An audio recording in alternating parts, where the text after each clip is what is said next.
some point represent the ACC in the college football playoff. Our playoff predictor right now has Miami as the favorite to represent the ACC in the new 12-team playoff. But there's Louisville lurking with a 24% chance. SMU with a 13% chance. The winner of this game is going to move up in terms of percentage chances. Bob Wischusen here with Louis Riddick, and Chris Budden will join us in just a moment. Now, I am standing next to an old defensive player. Might not be a lot of fun to be a guy in your old shoes today trying to stop these two offenses. Yeah, it wouldn't be a lot of fun at all, especially if you play in the secondary, because the ball's going to be up in the air, folks. If you like downfield passes, you're going to have that today. You start with Louisville when they get the football. Tyler Shough, he's one of the best quarterbacks in college football. I know he has played 7 years. He's a transfer from Texas Tech, but he has got wonderful tools. And his #1 receiver, Ja'Cory Brooks, a transfer from Alabama. He's 6'3", 195 pounds. He can make catches on the outside lane with the best of them. And when SMU gets the ball, which you're going to see here early, you will see that they have some of the most dynamic, skilled players in all of college football as well. Kevin Jennings takes over at quarterback.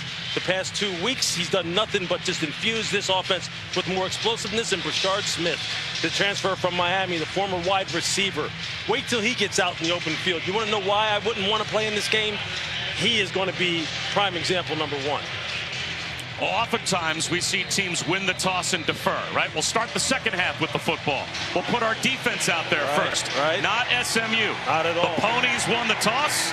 The Ponies took the football. They want their offense out there. And Brashard Smith is one of the return men back, as this will sail through the back of the end zone. So it will be SMU to begin with the football. Chris Budden is with us, and SMU this season already, Chris, has made a quarterback change. Yeah, but they're sticking with Kevin Jennings from now on, it appears. He's got a unique story of how he ended up for his hometown school. You know, when Rhett Lashley took the job, he wasn't looking for a quarterback, but when he was out scouting some players at a Dallas high school playoff game, he was looking at some other guys, but said, I could not take my eyes off this one quarterback for South Oak Cliff. That was Kevin Jennings at the time. He was committed to Missouri State 2 weeks before signing day, ended up committed to Rhett Lashley, 10 miles from where he grew up. Gets them off to a hot start. Choke plays could be all over the field, as there is Roderick Daniels. Just like that to the 42-yard line of Louisville, picking up 33. And just look at this pace already, Bob. They are going, they're in hyperdrive, man, giving you no breaks. They told us yesterday that's the favorite pace of everyone on this offense. A 3-yard gain to Daniels, who lines up in the slot to begin. Now he lines up at running back. He and Brashard Smith will be the two primary ball carriers, as now Smith comes in to be that primary ball carrier for the first time. But make no mistake, as much as they put the ball up in the air, folks, this team really believes in its offensive line. They came out and pounded Florida State last week to establish that tempo. But this is a fun team to watch when they put it up. There goes Smith in motion. They'll give it to him on the jet sweep. First down and more. What makes them, Louis, so hard to defend? Well, they spread you out horizontally and make you defend the entire width of the field, and then vertically with the speed that they have and the fact that they have wide receivers basically playing running back. For linebackers, you have an all-day assignment that's not fun. Spin move, and that time shut down near the line of scrimmage was Brashard Smith. He gets 1.5 yards. TJ Quinn, who was the leading tackler last year for Louisville, made the stop. And Rhett Lashley talked extensively about the fact that, he has some of these hybrid players like Brashard Smith, like Roderick Daniels, #1 and #13 respectively, that you'll see them playing running back. He loves the matchup issues that it gives opposing defenses. All kinds of pre-snap motion as well. A complicated offense to try to diagnose. Play action and a little slip screen. That's the tight end, R.J. Maryland. And he is out of bounds close to, if not gaining a first down. MJ Griffin bumped him out, but that's another first down right at the 15-yard line. You think about R.J. Maryland, the son of former NFL veteran Russell Maryland, who I played with the Oakland Raiders. He's almost a forgotten man in this offense, considering all the weapons they have on the outside. But all he is right now is the touchdown receiving leader in school history at SMU for tight ends, and a guy who's also a matchup problem. They caught 2 touchdown passes in their win against Florida State last week. A keeper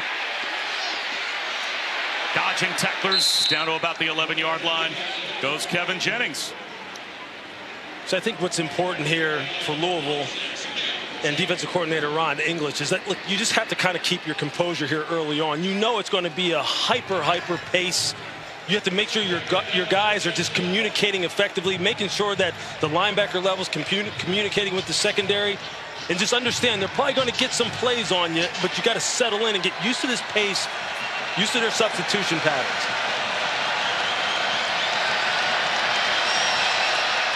Quarterback draw. Jennings bounces to the outside to the 5-yard line. It looks to be good enough for another first down. Anquan Clark made the stop, but it's 1st and goal. That's that added dimension, Bob. That's what Kevin Jennings brought to this football team that maybe Preston Stone, who was to start at the beginning of the season, didn't. That run element. Roderick Daniels, touchdown. Boy, how easy did the Ponies make the first drive look.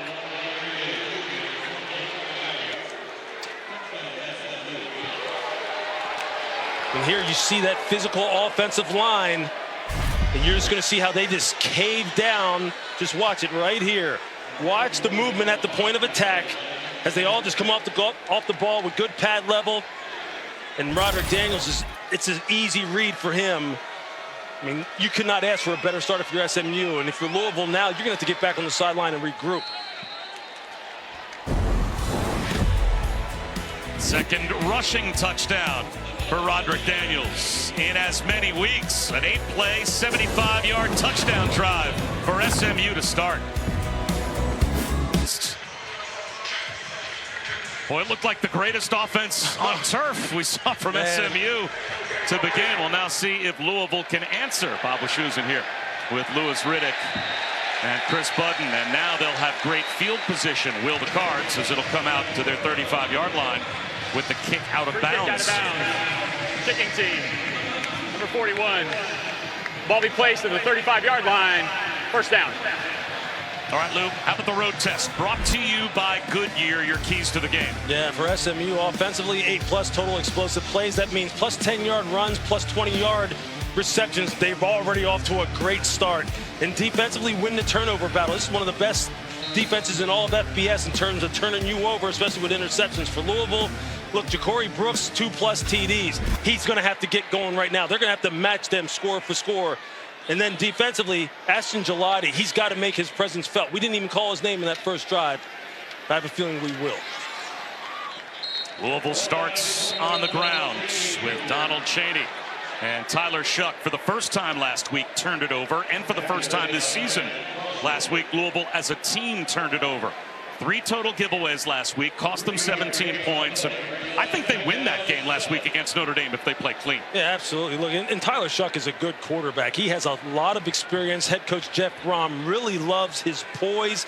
He said he was really, when he went in the transfer portal, there was really no issues. He wanted to play for this team. He's going to need to play big now. Isaac Brown behind the line of scrimmage.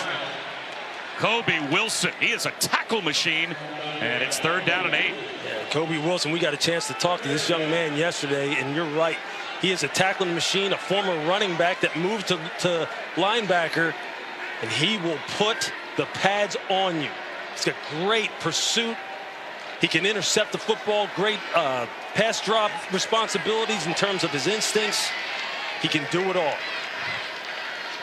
Ja'Cory Brooks wide right. That's Cullen Lacey now in the slot right.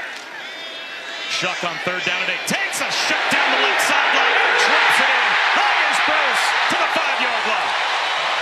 He said goodbye and went to South Carolina. And then before the season started, said hello again to this Louisville program. Left and returned, and boy, are they glad he's back.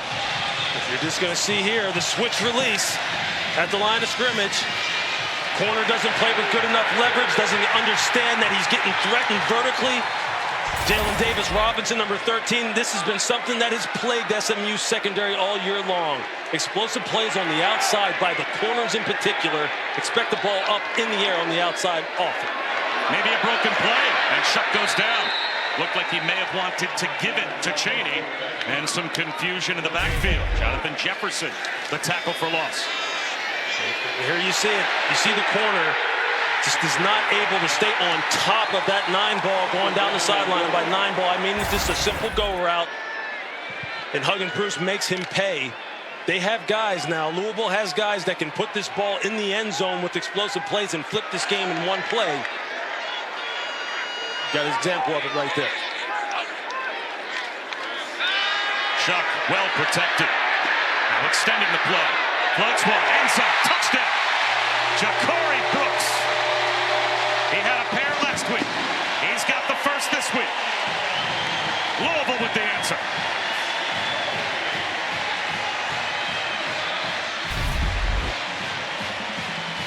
You're going to see Ja'Cory Brooks at the top of your screen at the right. You're going to see him. He was number 2 in that little bunch formation. He just ran a shallow cross.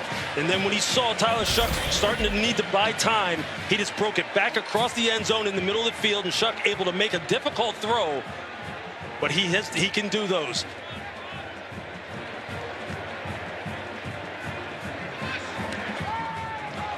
We said it might not be a pleasant day to be a defensive player. We sure did. We didn't expect.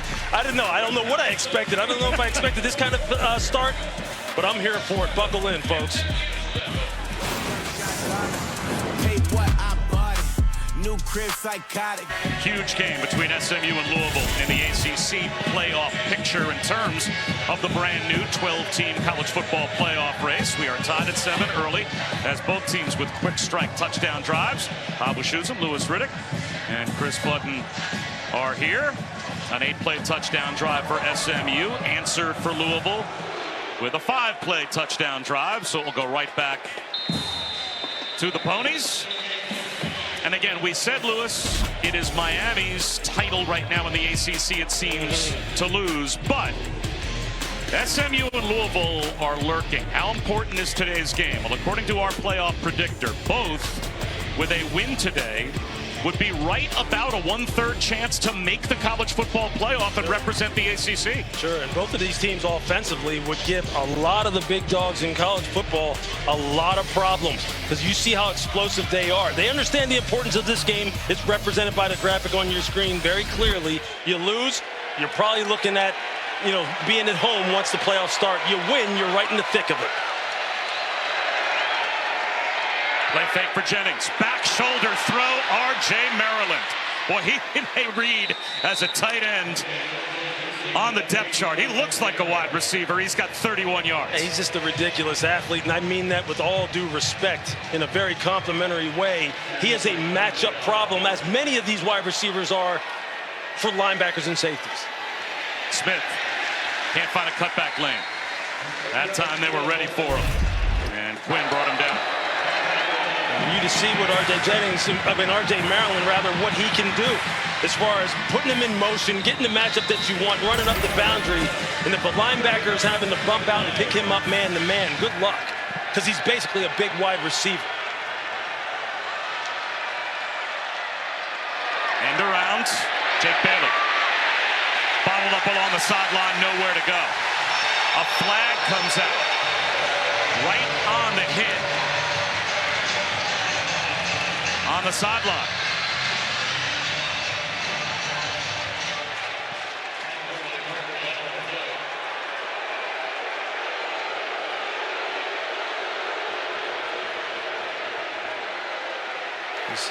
After the play, personal foul, unnecessary roughness, defense, number 20, 15-yard penalty, automatic, first down. Tayon Holloway picking up an unnecessary roughness flag after the play was over. Let's take a look.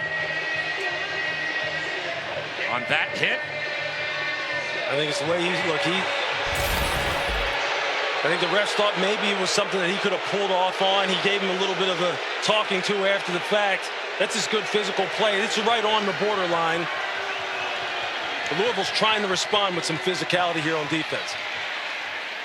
Bobbing and weaving is Brashard Smith up the middle. Look, you played the position, Lewis. How hard is it to ask a player running full speed to make that split-second decision and pull up when a running back is right on the sideline? Yeah, I mean, it's part of the job, though, right, Bob? I mean, I get you. Look, I was someone who tried to put the big hits on people as often as I could, and oftentimes had to toe the line and sometimes crossed over it. And the game is emotional as this one is, and you're trying to get your footing against this offense that's just running up and down the field. That's going to happen from time to time.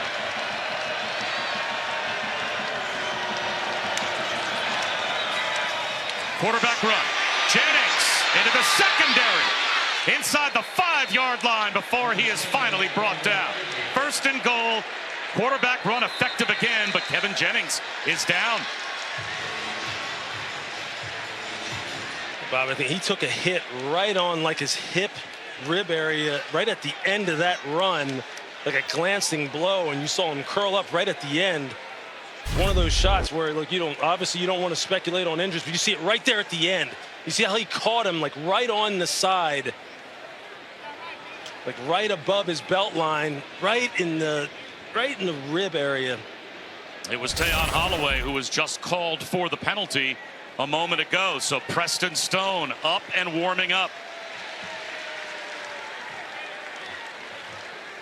Was the starting quarterback the first couple of games of the season. In a Week 3 tight-fought loss to BYU, he was the starter, replaced by Kevin Jennings. Jennings has been the starter since.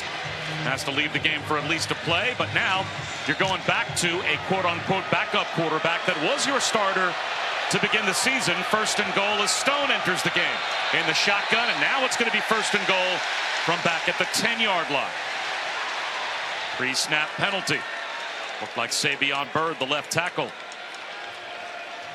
flinched. Full start.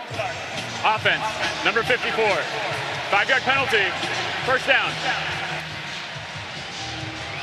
The difference in the offense now with Preston Stone in there is obviously Kevin Jennings, we've already seen. You saw on the play that he got hurt on that quarterback lead.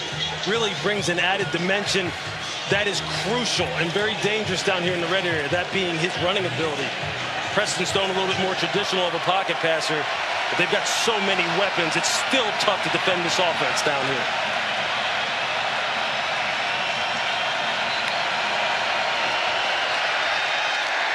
Timing play. Front left corner of the end zone. Keyshawn Smith. Touchdown. Oh, there's some confidence shown in the backup quarterback as Preston Stone comes right in and tosses a touchdown pass. Just look at Keyshawn Smith here. This is a one-handed catch on the back shoulder. Kind of traps it against his right thigh.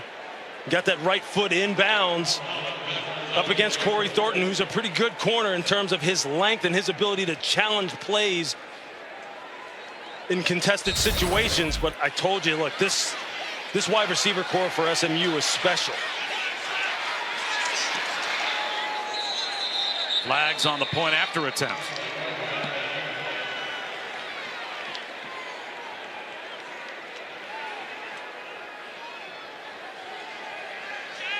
Looks like Louisville may have been offside. Offside. Defense, number 20. A penalty is declined. Try is good. 3 offensive possessions, 3 touchdowns. Yeah, if you love the ball up early and often, this is what you're going to get. And you're going to see, look, Keyshawn Smith just settles Corey Thornton's feet, then tries to burst, knows that the ball's going to be thrown back shoulder, and really what it just becomes is a basketball play. Can you go up and rebound and get the rebound over the defender? And he able to trap it against his right thigh. Again, Corey Thornton is 6'1", almost 6'2", 195 pounds, so he's tailor-made to defend these kind of routes. But when you have the perfectly thrown ball and the receiver runs a good route, as you see Preston Stone there, this offense is just very, very difficult with the way they put pressure on you in terms of the pace they can play at, their running game, how physical it has become, and then the explosive outside lane capabilities of these wide receivers. Isaac Brown, the freshman from the 1. Tripped up at the 20, now close to the 25-yard line. Our first chance to say hi to Matt Barrett. Okay, big game, Bob. I've got your Fairfield by Marriott studio update. We're going to start with the big one between Texas A&M and Missouri. Amari Daniels punches it in for the Aggies. Early in this one, 10-0 over 9th-ranked Missouri. And North Carolina needs something to go their way, and they do it. Caleb Cost, pick 6 Tar Heels. Right now, 7-3 North Carolina over the fighting Louis Riddicks. We're going to have to shield our man from that score for at least a little while. as Tyler Shuck goes back to work and he throws this one away. The pass rush was coming through, and the tight end Dwayne Martin became his safety valve. And that's something to keep an eye on now when you're talking about matchups and SMU's defense versus Louisville's offense. Look, head coach Jeff Brom said, look, we don't want to get in the drop back game too often here. We don't want to have our guy having to drop back and throw the football 45, 50 times and not establish the run game at all. SMU's front four, they can pressure the passer. They got some fantastic athletes. Play action for Shuck. Wide open is Ja'Cory Brooks. Hit from behind, but not before he gets across the 50. So the Alabama transfer. He missed all spring with a shoulder injury, so still getting that chemistry with Tyler Shuck.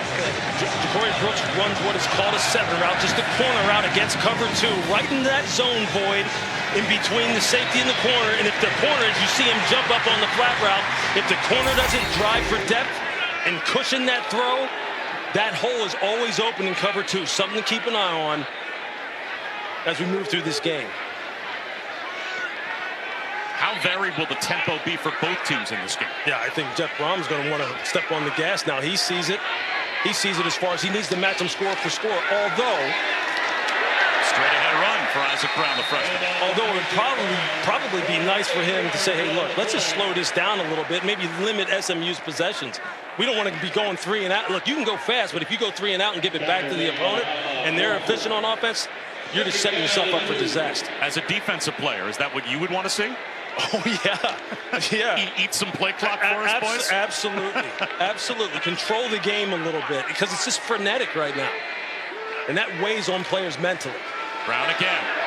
Easily picks up the first down. Tumbled down inside the 35, down to the 33-yard line. Picked up 5, but there's hard-hitting Jonathan McGill, the Stanford transfer, who came home to finish out his eligibility at SMU. I think this is the sweet spot. This is where Jeff Brom wants to be, the head coach of Louisville, in terms of his run-pass balance. He wants to make sure that the run game is something that SMU has to honor so they can't tee off and rush his passer.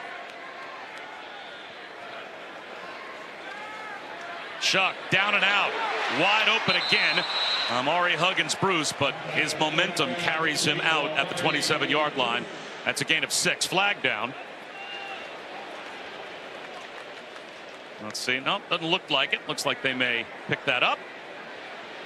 6 yards on the play. Brings up 2nd down and 4. You can just tell now for Jeff Brom, it's going to be difficult for him to really stay balanced because he knows what the weaknesses are of SMU's defense, and it's on the corners, and he has fantastic wide receivers. He's going to be tempted to put this ball up every play. Tunnel screen. Lacey, that tunnel's closed, and he gets thrown down hard by Cale Sanders Jr. Pile drive down to lose 2. So here's a 3rd down now inside the 30-yard line for Louisville. I would continue to work the outside lane if I'm Louisville. Continue to, especially when you're able to pre-snap identify man coverage and trust that your guys, Chris Bell, Ja'Cory Brooks, that these guys can win one-on-one on the outside. It's something that SMU has struggled with. I would bet that they're going to go outside again now and try and get some one-on-one matchups and pick up this first. Here comes the blitz. It's clean. Shuck down and out. Diving attempt incomplete. Again, Huggins Bruce was the intended receiver, and it looks like it will be a field goal attempt for Brock Treblestead. Tyler Shuck just couldn't get enough on this. You see the pressure coming right in his face. He's not able to step into it. You see how there he had to quicken up his release and try and get the ball out fast. He's not able to drive the football. Otherwise, the route was there for the first down to be picked up. But Isaiah Smith coming off the edge, that's how the pass rush can help out a secondary that's been struggling for SMU. 46 yards out for Treblestead, well within his range. And it's right down the middle. Well, so far for these defenses, that's a win. Hey, without a doubt, if you can hold them to 3 and not give up touchdowns, that's a huge win. And what you saw right there a little bit, Bob, was a little bit of this. How much pass rush is important for both of these defenses. Both of the secondaries are struggling. You've got to be able to move these quarterbacks off their spot, make them quicken up their delivery, because if you don't, you can have a record day as far as passing yards in this kind of game. This season, Allstate will celebrate every field goal and extra point made by participating universities by making a donation to the university's General Scholarship Fund. Thank you to Allstate. So 4 total possessions in the game, and all 4 possessions have produced points. How hard is it just mentally to be a defensive player in a game where you have to say to yourself, hey guys, we gave up a field goal in a game like this, that's a win? Yeah, I mean, the mental battle is just as important as the physical battle here, for you to not get discouraged when teams are getting some chunk plays on you and then, you know, starting to try to do too much instead of staying true to your discipline and just playing good team defense. The other thing is, look, it's mentally tough to be exhausted from a team continually tempoing you, and guys can lose their focus. So here, it's going to be important for the captains and the coaches to make sure that guys keep their composure both sides. Let's check our weekend lineup, brought to you by Wendy's Saucy Nugs and the rest of the day in college football. The capper tonight in the ACCs. We said ACC After Dark, Miami and Berkeley to take on Cal. What a scene for game day, as they were out before sunrise at Cal. But they opened the gates at midnight for people to start coming in. I mean, it was as deep as the eye could see as far as students. Man, what a cool thing. How cool is that, though? Open the gates at midnight for a show that's starting at 9 o'clock Eastern time on the East Coast. Good to see Kevin Jennings back out there with a swing pass to Brashard Smith. A couple of spin moves, but he is not able to pick up anything as we go down to Chris.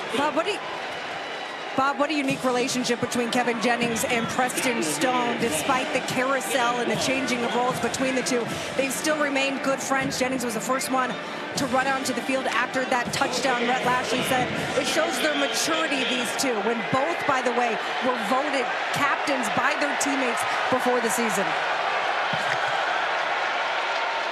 Jennings over the middle. A gain of 5 to R.J. Maryland. Well, Rhett Lashley told us yesterday it's why their team is winning.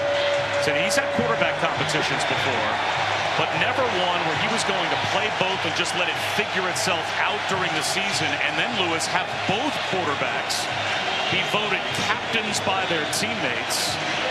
Said that's why we've been successful. The relationship between the two and how Preston Stone has handled the demotion. So look, he's crushed. Yeah. Who wouldn't be, but his support of Kevin Jennings has set the tone for the team. Absolutely. A first 3rd down forced by the Louisville defense. Backpedaling is Jennings.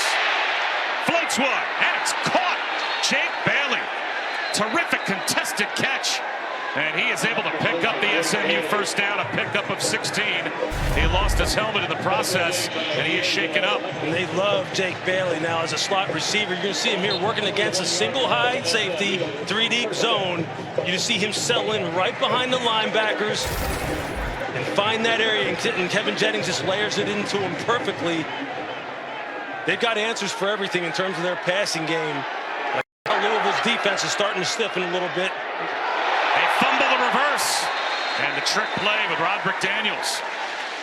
Missing the exchange with Brashard Smith costs SMU 7 yards. Almost cost them the football. You know, what you almost got to guard against if you're Rhett Lashley and if you're SMU is trying to get too tricky. Like, look, the basics as far as the passing game have been working. The basics as far as the quarterback run game has been working. We don't need to get into all the other stuff yet, especially when you notice that Louisville's defense is starting to settle in a little bit. And the final 30 seconds of the opening quarter. And they block the screen up for Jordan Hudson. The Louisville defense rallies, and they gang tackle Hudson. Ramon Puryear was the first on the scene. It's a gain of 5. Let's see if that takes us to the end of the quarter, or if SMU gets another snap off before the end of the first quarter. It looks like they are content to let the first quarter clock expire. It'll be another big third down to start the second quarter, but plenty of fireworks in the opening 15 minutes. We started the game off with 3 straight touchdown drives. It's the type of game we expected. 2 offenses, both averaging over 41 points a game. Off to a great start here at Louisville. See some points today. What kind of statement did you want to make, taking the ball to open this and finishing out with that scoring drive? Yeah, we want a chance to start fast. So far, it's a game of explosive plays. We both scored on both our drives because of explosive plays. So, fortunately, our D held them to a field goal, and, I think we're playing solid. Appreciate it. Thanks. And good question by Chris, right, Lewis? Philosophically, to set the tone. Nope. And now 3rd and 11 to begin the second quarter. Swing pass, Brashard Smith. 4 red jerseys come swarming over to bring down Brashard Smith. Nowhere near the first down line to gain. D'Angelo Hutchinson was there first for Louisville. Yeah, just playing a simple cover 2, drop into the sticks, meaning 2 safeties deep, playing zone coverage with eyes on the quarterback. And you see everybody just running to the ball, putting their hats on Brashard Smith. That's a very successful down for defensive coordinator Ron English and his side of the football. That's encouraging if you're a Louisville fan.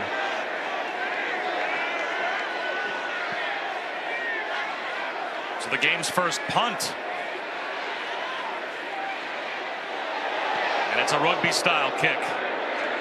As Huggins Bruce will let this one roll to the end zone.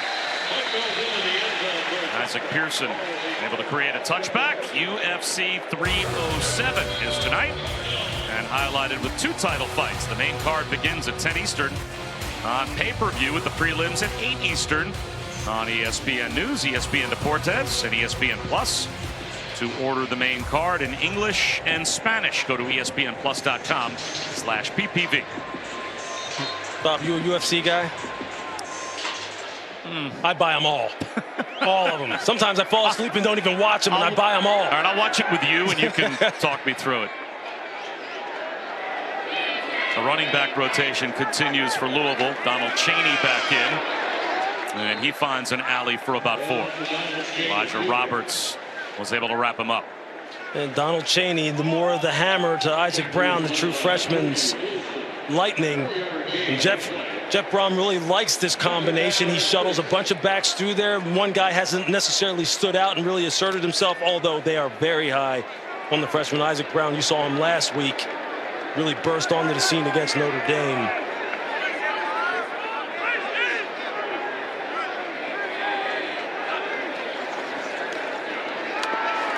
Shuck wants the big throw downfield. Extends the play. Sidearms one to the sideline and does pick up a first down.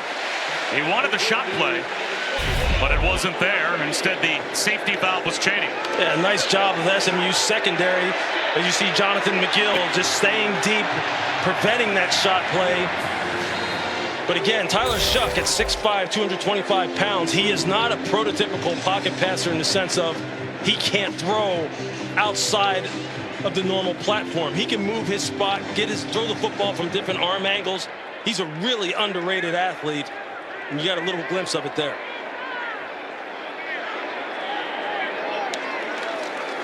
Play action for Shuck, and he has to dirt the ball on the screen. A mature play. You would expect that from a 7th-year senior. Does he have an NFL future for you as a personnel guy? I absolutely think he does, and I don't think age really has anything to do with it. And I know a lot of people will say, look, he's a 7th-year college quarterback, but you see quarterbacks are now playing well into their late 30s and 40s.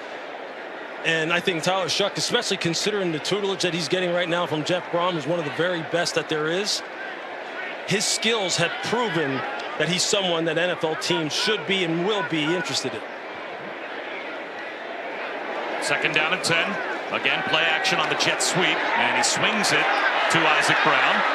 And Brown will be able to pick up the first down. Hale Sanders made the stop. Well, there's a lot of ways to put in perspective how long Tyler Shuck has been in college. 7 years begins it. And here's an example of that different arm angle. You see there how he's able to change where the release comes with the football in the pocket. He can do that over and over and over again, and he can do it rolling right or rolling left. The touchdown pass that he had last week to Ja'Cory Brooks against Notre Dame, rolling left with pressure in his face, is as good of a touchdown throw as you'll see in all of college football. Yeah, that one jumped out at you. That one definitely caught your eye, as Chaney with a flag down will pick up about 3. Tyler Shuck began his career at Oregon as Justin Herbert's backup. Justin Herbert's Holding. Offense. Number 60. 10-yard penalty from the spot of the foul. First down. As this one's coming back. Justin Herbert is in his 5th year now in the NFL. Yeah. And Tyler Shuck was once his college backup, and he's still playing college football. How about it? I mean, you're going to see this increase, I believe, with the new transfer rules and the way guys can declare redshirt. You're just going to see this happen a lot. You're going to see people bounce around from school to school. Look, Tyler, obviously, he's dealt with some injuries.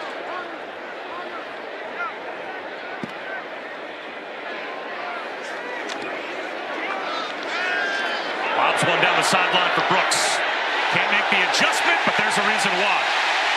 Brandon Crossley is going to be called for pass interference. Pass interference. Defense. Number 1. 15-yard penalty. Automatic first down. So if you're Brandon Crossley, you've played this perfect. You were patient at the line of scrimmage. You're in phase with him. You're basically in control. Just lean into him. Don't grab him.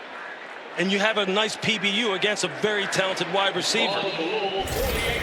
But when you're going up against guys like Ja'Cory Brooks and you know how good they are in contested catch situations, defensive backs will lose their composure and start grabbing and pulling and committing PIs. And it looks like they have to adjust the chains by a yard over on the far sideline. Let's go down to Chris. Yeah, Tyler Shuck has talked about how the perspective has changed over the 7 years he's played college football. Now he's 25. He's married. He looks at this almost like a profession. He wakes up in the morning.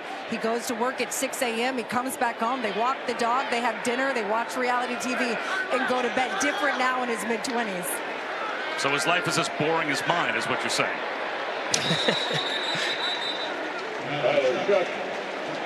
Or as wonderful. Amari Huggins-Bruce is there to make the stop. As Isaiah Wacobia came up and brought down Huggins-Bruce. It's interesting always to see how game plans start to play themselves out. Obviously, the Louisville coaching staff loves the matchup of Amari Huggins-Bruce against the inside players, the nickel and linebacker defenders of SMU. He's gotten a bunch of targets already. He's going to be a key factor down the stretch. Already 4 catches, 76 yards for Amari Huggins-Bruce. Straight ahead handoff. And the seas part for Isaac Brown. And he lowered the boom on Wacobia to finish that run for 15. And you're going to see it just open up as they get a little trap action inside as far as the blocking scheme is concerned. And then Isaac Brown, you just see that burst. You see that explosiveness. And then lowering the boom on the second level when he knows that contact is imminent. But he may be 190 pounds in terms of listed weight, but I saw him down on the field pregame. He is put together. Shuck goes down. It looked like he might have shaken free from the rush of Elijah Roberts, but Roberts wins the battle and gets a 12-yard sack. That's his second on the season. And 12.5 now for his career. You're going to see Elijah Roberts right here. Just watch with the quick arm action, the quick arm over right there. That's something that you see happen all the time. Is when you watch his tape, he's got really fast hands. He can rush as a 3 technique, meaning lined up on the outside shade of the guard. He can play defensive end. One of their most versatile linemen for SMU's defense. Pass protection better. It's another one-on-one for Brooks. Off his fingertips at the goal line. They took a chance on 2nd and 22 to try and score. Brandon Crossley again was one-on-one with Ja'Cory Brooks. Thought they may have got him again for a pass interference penalty. Ball was in the air, and Brandon Crossley was grabbing at Brooks once again. Slowed him down just enough to where this ball, he couldn't get to it. But you can see the battle that's going on the outside. The SMU corners understand the assignment today. They understand they're going to be targeted often for big shot plays down the field. 3rd and 22. 4-man rush. Shuck steps up. Dumps one left, incomplete. And now they will most likely have to punt. There is a flag down in the offensive backfield. It's going to go against Louisville. And Rhett Lashley will decline. Holding. Offense, number 60. Penalty is declined. 4th down.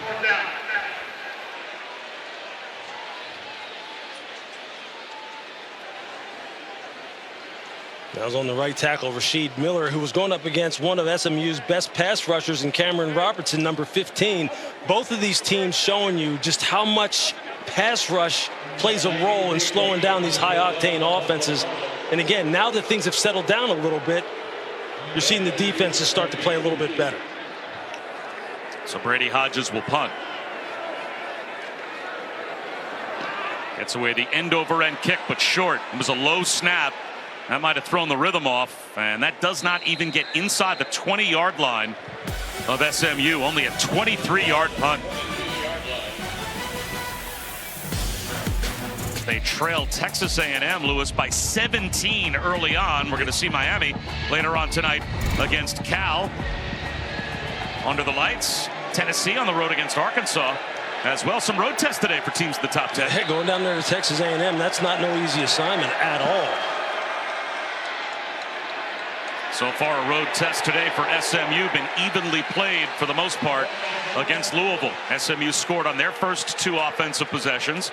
Louisville the same, although SMU held them to a field goal on their second offensive possession. And we've actually traded punts since. And now, as we approach the midway point of the second quarter, the defense is starting to feel a little bit more in this game. Yeah, look, SMU would love to still run the football because their offensive line has shown that they can be physical, but Louisville's really settled in nicely here, running to the football. Just got to make sure they don't give up the big play up top. Long throw, Jennings. Keyshawn Smith comes back, makes the catch for a first down. Let's check in with Chris. Yeah, Louisville co-defensive coordinator Mark Hagan telling his guys we have to be able to communicate better. Every time we have 1 or 2 guys that are just off doing their own thing, if we get 11 guys on the same page, we'll be fine. Against teams that play with this kind of pace, as again they go quickly, again they swing one outside, and again Louisville able to rally as R.J. Maryland's brought down after a gain of 2. You were that secondary communicator when you played. How about the importance of that communication and how hard it is in your position to spit all that out? Yeah, it is. You have to have one-word communications or signals, especially a team that's going fast like this. Jennings, diving attempt. Trying to haul it in was Moochie Dixon. Penalty marker in the offensive backfield. And then when you're talking about the importance of communication, one guy is off in the secondary. Offense, number 54. 10-yard penalty. 2nd down. And it's usually going to count. It's going to lead to 6, especially with teams that are this explosive. But the thing that can help you in the secondary, as I pointed out a couple different times, is when the pass rush is getting going, and then things happen faster. You don't have to cover as longer and as you see now. Both of these pass rushes are starting to kind of like crank it up here a little bit, and it's all going together. And these offenses are having a little bit more difficulty moving the football as they were earlier. Jennings out of the pocket. Going to try and use his legs, and instead throws one sidearm to Keyshawn Smith. So they get the penalty yardage back and then some. You see there, Aston Gelati, the star defensive end for Louisville, just missed a big play sack attempt on Kevin Jennings. He was that close to getting it. And now here you got 3rd and short. This would be huge for Louisville if they can get off the field. Just got to run and tackle. Be sure of your assignments here. And if you're SMU, call timeout and think about it. That's exactly what they will do. So a 15-yard gain makes it 3rd and very manageable for SMU. But the Mustangs will spend a timeout with just under 7 minutes to go before halftime. Forms in terms of like getting outside the pocket, and then here you see this graphic. I mean, just look at these stat lines for Kevin Jennings and Tyler Shuck. 12 for 12 for Kevin Jennings. Doesn't even take into account how he has run the football. Tyler Shuck under pressure a little bit more by SMU's front. No safeties back in the deep middle of the field. The C's part, and there goes Jennings. No one home on 3rd down and 2. Touchdown. 59 yards. There's a flag down on the far side of the field.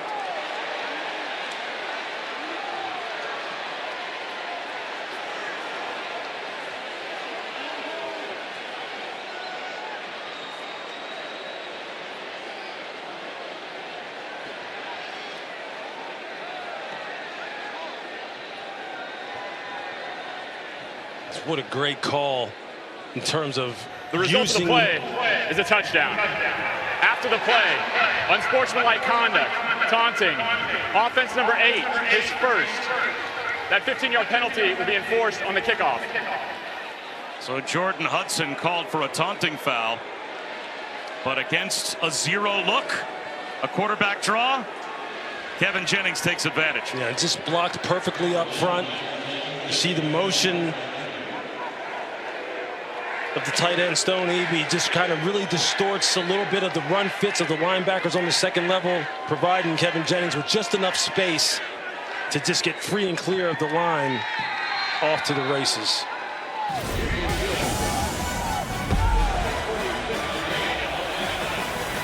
You just see Kevin Jennings here. He's able to hit that gap. There's just no one home, and when you're playing a 0 type of coverage, that's usually going to be the result once he clears the second level.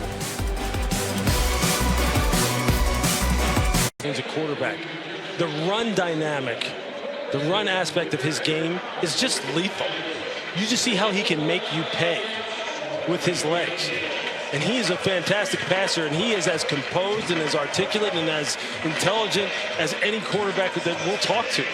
And so he's got the total package, And you're seeing it on display here. A muffed kickoff return after the penalty by Chris Bell. So Louisville with flags thrown now, pushing and shoving. A couple of flags thrown.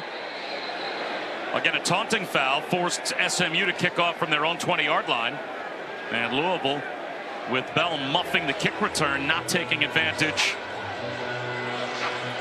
of SMU having to kick off at their own 20-yard line. And now we'll sort this out. After the play, personal foul, unnecessary roughness, kicking team, number 29. 15-yard penalty, first down.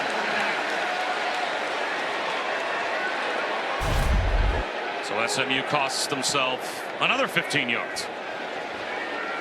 You see just the late hit when guys are standing around the pile. One, that's how you get people hurt. And two, you're not proving how tough you are by doing that. And I think Rhett Lashley was letting him know exactly why that was just it was just a foolish penalty. You just don't need that right now. You're dominating this football game right now on the scoreboard. Your offense is clicking. The defense is starting to rush the passer. Just keep your composure and play ball. Shuck. Low throw. Scooped up by Brown. Across the midfield strike. A gain of 14. Alex Kilgore made the stop. So after the penalty to Brandon Maiazono, that's the best starting field position for Louisville. And just like that, they're in plus territory. You see how quickly that Isaac Brown can get this ball north and south. He runs into a wall of white and blue at the 45-yard line on first down. Picks up only 2. Elijah Roberts was first for SMU on the hit. There, Bob, I think it's important for Louisville to respond here. They need to get this ball here in the end zone just to make sure that the players stay in the right frame of mind. And I'm not saying that they're going to be rattled or feeling as though they're out of it in this game in any way, shape, or form, considering the firepower they have. I think this is an important drive to stick this ball in the end zone and make sure they keep all their playmakers involved on the perimeter.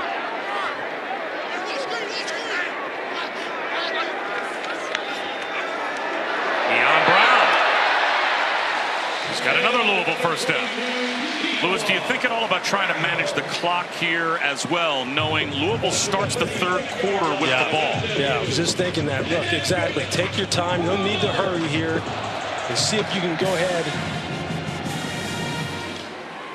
and make this a one-score game before the half. They're going up tempo, though, as Brown gets driven back after a gain of a yard. He was juggling the ball a little bit as well, so he did well to hold on to it. It's a gain of only 1 with under 5 minutes to go. If you can find a way to milk the clock down, not only if you score before halftime, start the third quarter with the ball, you could string together back-to-back possessions, and who knows, maybe could that disrupt the rhythm that SMU offense is feeling a little bit right now. Sure, and you know what, and again, your defense gets a nice long rest. They can regroup, kind of figure out what happened on the long touchdown run and get their strategy figured out. But you see here, Jeff Brom has kind of slowed it down again. Now they're taking their time. Play action, Shuck dumps it off, and the rush was coming through, so he was forced to dump one off to Mark Redmond. Ahmad Walker came through on the blitz, and that's Monroe Mills, the left tackle, getting up with a limp. He is not putting any weight, it looks like, on his left leg.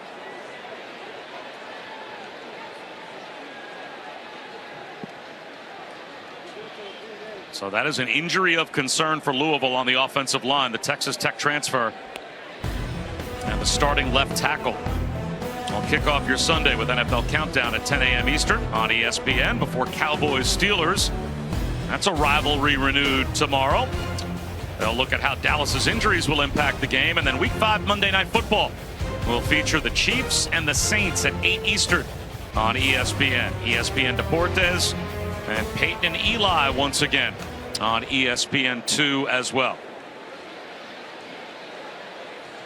Not that any injury on an offensive line is not reason for concern, but if you're the quarterback and you're the head coach, you're certainly worried when your left tackle is down. Yeah, absolutely, especially when you've seen now that defensive coordinator Scott Simons has started to dial up a little bit more pressure on the part of SMU's defense, and they're starting to get off the ball a little bit better now. And Monroe Mills is an important part of this offensive line. They've had some issues with some of their pass protection when they get into a straight drop back game, and you've seen them kind of change up their philosophy here a little bit, running the football, wide receiver and running back screens. Here we'll take a look at the play. You can see Mills right here.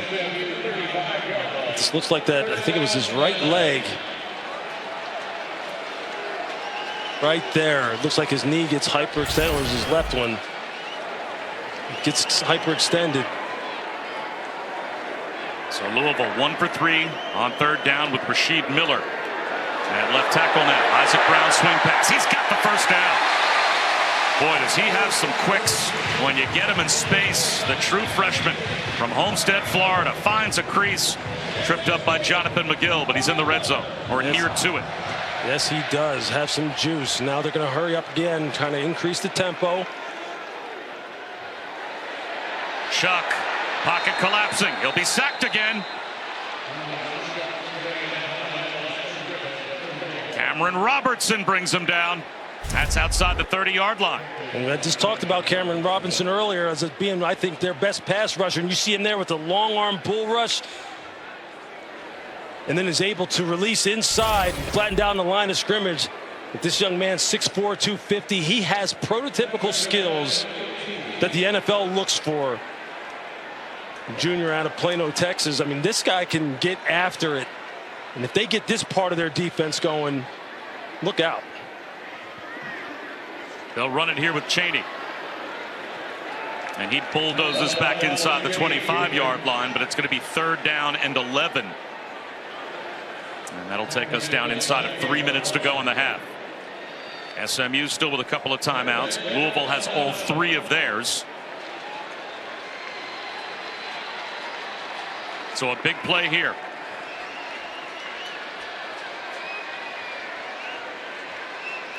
I'd be trying to get the ball again to Ja'Cory Brooks. You've got to get him freed up on the outside. Amari Huggins-Bruce has done some nice work on the inside for them as far as working against the nickel defenders of SMU. SMU brings a blitz. There's a slant over the middle. It is bobbled and dropped. Unable to hold on was Colin Lacey. So it will be a field goal attempt as Ahmad Moses was there to help break it up. They'll have to send Travelstead back out to try for 3. Colin Lacey just running a quick slant as the slot player to the left of your screen. You can see him come into view. And that ball was put right on him. He's just got to finish that throw. He's someone who's returning from injury, just made his debut last week, coming back from a collarbone injury against Notre Dame. Got wonderful skills. You just got to complete that reception. So Travelstead from 41. He's got 3 more. And it's a 1-possession game again. But still plenty of time for this quick strike SMU offense with 2:23 on the clock before halftime. Well, today on ABC and ESPN Plus at 3:30 Eastern, number 5 Georgia hosts Auburn. And then at 7:30, number 4 Tennessee will take on Arkansas, the SEC on ABC. A good doubleheader, as 2 of the top 5 teams in the nation are in action. So now a chance for SMU to really put a stranglehold on this game, Lewis, as they have a chance to put together back-to-back possessions. It doesn't really take long for them to go ahead and hit some explosives with their ability to run the football with Kevin Jennings. And then the command he has shown as far as throwing the football, throwing it with anticipation, spreading the field horizontally, throwing the football with anticipation vertically. This young man is in a nice groove. They scored a touchdown on their last possession. Look, Louisville's defense has got to step up. They had put together a couple good series, got some stops. The pass rush had started to come on. They have an all-day assignment now against this quarterback in Kevin Jennings.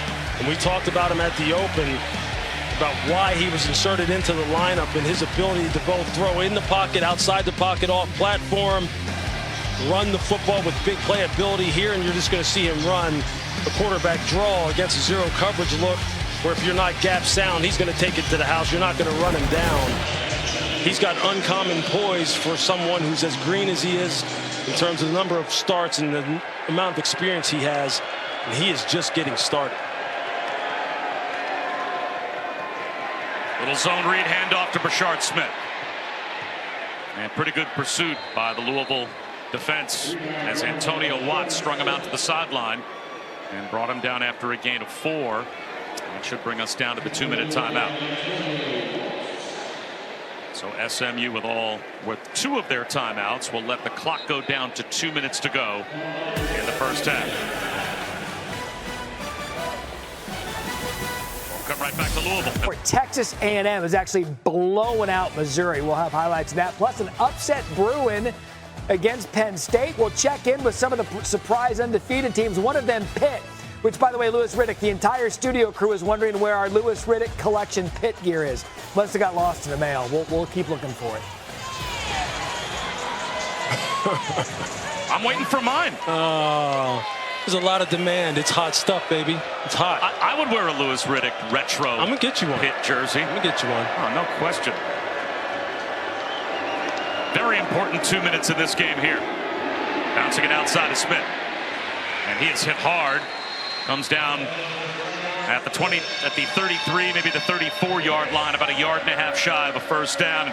Lewis, you think this is a vital series of downs, particularly for the Louisville defense? Without question. Look, even if you get the ball back to your offense and they don't score, it's still a one-score game. You get the ball coming out in the second half. They had some good stops, had some good series. Now here we are again in a down and distance short situation. Got to play this right here. The pile moves, and it looks to be good enough for a first down. 3rd down and short. Brashard Smith just enough for a fresh set of downs for SMU. That's a heck of an individual effort for the 196-pound running back, former wide receiver, to slam it up in there and fight for extra yardage. He was stopped initially. Now Roderick Daniels is in there next to Kevin Jennings. A keeper. Jennings Tries to turn the corner. Crowd was hoping for a block in the back on R.J. Maryland. Just over a minute to go in the half, but no gain. Look here again, this is a big down now. You got all 3 of your timeouts left if you're Louisville. Depending upon how this down and distance goes here, you could get the ball back for your offense. 4-man rush. Jennings dancing in the pocket. He escapes. Stays behind the line of scrimmage for the moment, and now scrambles for a first down. Are you kidding Just a me? little delay run, expertly done by Kevin Jennings. Are you kidding me? The awareness that this young man shows. They're going to get a free play here. Unless a timeout is called by Louisville defensively, which they would have to do. They had an injured player trying to get off the field. They were trying to substitute. Timeout. Louisville. And they had to call a timeout defensively.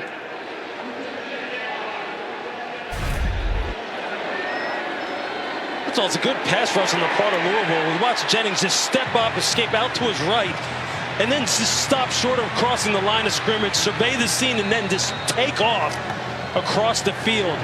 You gotta understand, this young man is just so early still in his career. He's only been the full-time starter now for what is his 3rd game. And he's looking like someone out there right now that is ready to go ahead and lead SMU to some much bigger things here down the road as these games continue to become more and more important. How impressed are you overall about what you've seen from SMU?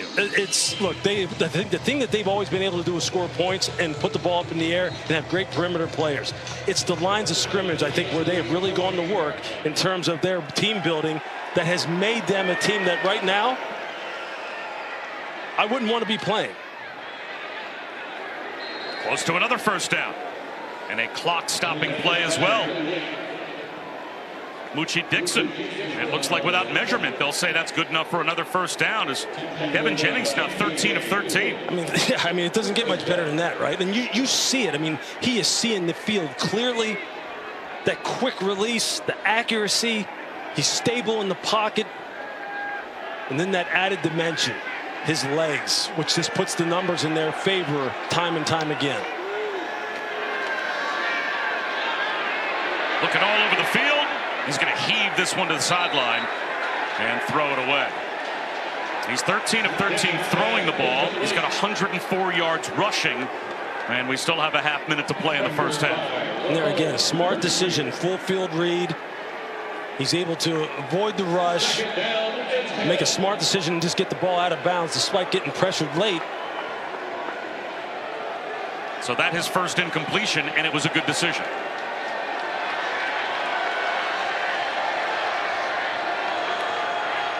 Again, a 4-man rush. Snaps a throw. Back-to-back incompletions. As he missed Maryland. Now it's 3rd down and 10. And a chance for Louisville to get a stop. Again, if you're Louisville, you got to continue to just try and compress the pocket, especially when you're rushing with just 4. Stay in your rush lanes, compress the pocket, and just make this young man feel your presence around him.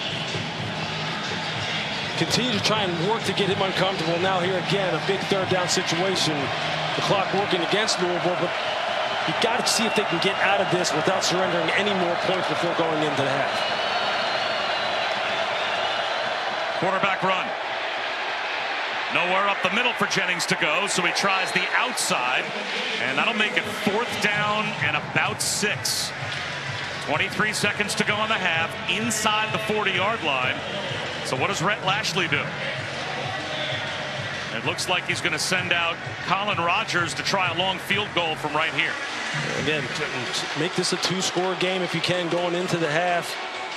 Knowing that your defense is playing pretty well, you probably feel pretty good about that if you go ahead and tackle on 3. Rogers made a 53-yarder against BYU. That was his career long, so this would be a new career long, but they said he's got this kind of range. And it looks like a timeout will now be called by Louisville. Timeout. Louisville. Their second. 30 seconds. Another look at our player spotlight brought to you by Downey Unstoppables. And Kevin Jennings, he's been pretty unstoppable so far. Yeah, he's impressive. I mean, what more can you say? He's done everything that they've asked him to do here in the first half. Tyler Shuck started off hot. The pressure has started to affect him. And not saying that he's not handling the pressure, but the SMU defensive front has really started to turn it up a little bit. They're going to have to regroup. Jeff Brown's going to have to get with his quarterback and figure out what were the best plays, what led them to have success early on in the game, and get back to getting the ball to some of their big-time playmakers. And I think we will hear from Ja'Cory Brooks before it's all said and done. He will make a big play to keep them in this game and potentially win it. They got some work to do at halftime. Rodgers from 55 to try and add to the SMU lead. He's got it with room to spare. Lots of room. Wow. That was an NFL kick from Colin Rodgers. He's got a new career long. He was first team All AAC last year. And the career field goal leader at SMU made this one look easy. I don't know what's going on with kickers all over the place in the NFL and in college football, but they are booming these things now.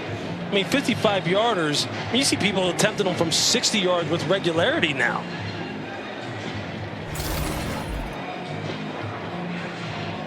Rhett Leslie's got to be pleased with the way this game has started for his team. 24 points here in the first half. On the road, gets a tough opponent. I'll take it. It just totally changes how coaches manage the game, doesn't it? These kickers with these nuclear legs. No question. It managed the game offensively and defensively, which you thought was, safe down and distance or safe yard line in order to force the opponent to punt. It's not safe anymore. I mean, guys are booming it from 60, 65 to trying to at least.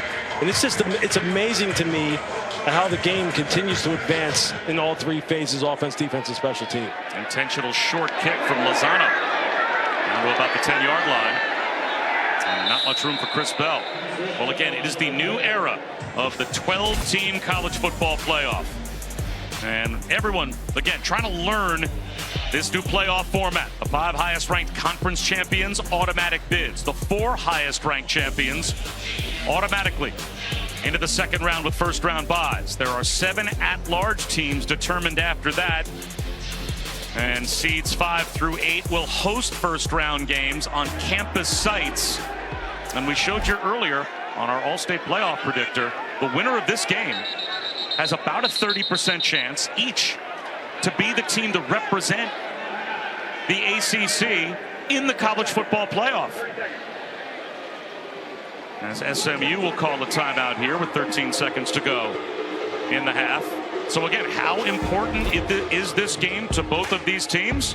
Well, the All-State playoff predictor for Louisville, they would be 32% to make the college football playoff. SMU 29% with a win today. The team that loses down to single digits, so it's almost an elimination game as far as the playoff is concerned. I think if you're SMU, I think again, your resume and the quality of your wins, this would be a huge quality win for SMU coming here on the road and playing the way that they're playing right now if they were able to finish this game out. We have such a long way to go. Louisville has a very explosive offense. A lot of football left to be played. And Louisville will start the third quarter with the ball, but they will start down 2 scores. So 24-13 is our halftime score. SMU, another very impressive road performance in the first half. They've won 6 in a row on the road. Time for the halftime report with Joey Galloway and Dan Mullen. Let's go back to Matt. 13, SMU on the road with the lead. Bob Wischusen here with Lewis Riddick. Chris Budden is with us as well. It's been the Kevin Jennings show so far. He has over 250 yards of total offense accounted for, a rushing touchdown, left the game for a play, and Preston Stone came in and threw a touchdown pass. So far in this game, Louisville defensively has had no answers for Jennings. Yeah, it's his dual threat ability. It's the fact that he can burn you with his legs, especially in situational football if you can get down in the red zone. Or whenever you have short down and distances, 31, 4th and 1, you saw how he can just go ahead and not just pick up the first down, but he can rip you for an explosive play. but it's really the poise that the young man shows. You saw that in the first half. His ability to stop short of the line of scrimmage, survey the field, making sure he didn't cross the line of scrimmage before he threw the football, and then just turn on the jets and take off and pick up first downs with his legs. He throws the ball with anticipation. Really, he's doing exactly, I think, what head coach Rhett Lashlee expects him to do because of his wonderful talent. But he's still so unknown from a national standpoint, but that won't be much longer. Ball tripped up and brought down just across the 20-yard line on the kickoff return to start off the third quarter. Chris Bell can't give Louisville much better than the 22-yard line for starting third field position here to begin the third. Let's go down to Chris. Yeah, Jeff Brom overall disappointed in almost every facet of the game. He said, we've just played a really bad game defensively. We've allowed too many explosive plays on offense. We haven't been able to get into the rhythm. We've had too many penalties. They're going to have to find that rhythm without their left tackle, Moreau Mills, who we saw go down in the second quarter. He is out the remainder of this game, guys. That's a loss at left tackle, but they'll start the third quarter with the ball here. As Shuck will look to get them back on track. A pump fake. Pocket collapsing. He buys enough time to get it to Isaac Brown. And Brown ends up picking up 7 yards. Then you see the poise of Tyler Shuck again, trying to, on play action, trying to hit either the post or the dig route. You see the combination route down the field. And then you see Shuck's ability to just buy time, finally find Isaac Brown coming across the formation. He's going to need to produce more plays like that. Look, this pass rush for SMU is really starting to turn it up. And in order for them to get back in this game, Tyler Shuck's going to have to have the best half of his season. Brown finds a crease. Home run speed. He's got it into the red zone and holds on to the football in spite of the fact that Deuce Harmon tried to rip it away. 54 yards. This is just a nice old-fashioned lead play. You're going to see Dwayne Martin just lead up in the hole, and then Isaac Brown just does the rest. It's just an old-fashioned lead with the two-back formation, the fullback and the tailback. You don't see that very often anymore in the college football, or any football for that matter. Jeff Brom is going to a throwback type of play to produce the explosive. He put a move on Ahmad Moses as well once he got into the secondary. Now Donald Chaney is in a tailback. They'll try the jet sweep with Colin Lacey. And it works. Close to a first down. Might be a half-yard shot. Isaiah Wacobia brought him down after a gain of 9.5. There you see Jeff Brom on your screen just trying to figure out a way to get all these playmakers going. You know, it's important to get these guys touches. Colin Lacey had to drop in the second quarter. Now just get him another touch on a jet sweep. Let him get hit a little bit. Nice start. Old school I formation handoff for the first down. First and goal at the 5. You hear people talk about personnel groupings, 11 personnel, 12 personnel, you know, 1 back, 2 tights, 2 wides, 1 back, 1 tight end, 3 wides. You don't hear people talk about 21 personnel too often because not many people have fullbacks. Jeff Brom says, hey, I got a guy in Dwayne Martin. How about 6'2", 260 pounds worth of fullback? And you see the role he's in. They're in that 21 personnel now. 2 backs, a tight end, 2 wide receivers.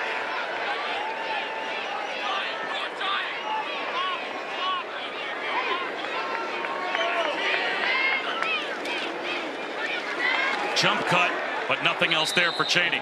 Dodged a man in the backfield. Jonathan Jefferson came through. And no gain on first down. It'll be second down and goal. Yeah, I think you had a blocking miscommunication up front, the kind of things that just drive coaches is crazy. Center going left, guard pulling out on the perimeter right, and they just turned loose the interior of the SMU defensive line. Can't have those kind of errors down here when you put together a nice drive so far. Now they'll bring Brown back in. They've got all their tight ends on the field. Play action. Chuck. Sidearms one. Brown at the 5. Dives down inside the 3. It'll be third down and goal. The tackle by Wacobia. That's a big time open field tackle by Isaiah Wacobia. And that's something that both of these defenses have to be good at here in this second half in order to win this game. Making those tackles in space. And now, Lewis, all those tight ends are coming off the field. All those wide receivers are going back out there for 3rd down and goal from the 3. Yeah, I think this is the Tyler Shuck show. Now he's going to have to really see the field clearly, make sure he gets the ball out of his hands. Everything happens fast down here. But do not discount his legs and his ability to scramble. Chaney to his right. Quarterback run inside the 1-yard line. Wacobia in on the stop along with Ahmad Walker. Now it's 4th down and goal just inside the 1-yard line, and without hesitation Jeff Brom sends the big bodies in. It's interesting. Sometimes offensive coordinators send in the big bodies just to make you think they're going to try and pound the football and then run some kind of little pop pass or play action. This is 1 yard. This is a full 1 yard here. Pistol formation with Donald Chaney as the tailback. And it looks like a timeout called, racing down the sideline to call it on defense, Rhett Lashley. SMU, they're first. Any timeout. So SMU calls a defensive timeout before 4th and goal from the 1-yard line. Go between Jeff Brom and Tyler Shuck tells you what? Yeah, I'm thinking they're trying to throw the football. I mean, he's asking him, what are your favorite plays? What do you like down here? What are you comfortable running now? I mean, their best wide receiver, Ja'Cory Brooks, is on the sideline right now. So looks like they have a lot of big personnel in here. But yeah, they got 3 tight ends and 1 wide. They got 13 personnel, 1 back, 3 tight ends, 1 wide receiver. They're going to run it straight ahead. The dive by Chaney. Touchdown.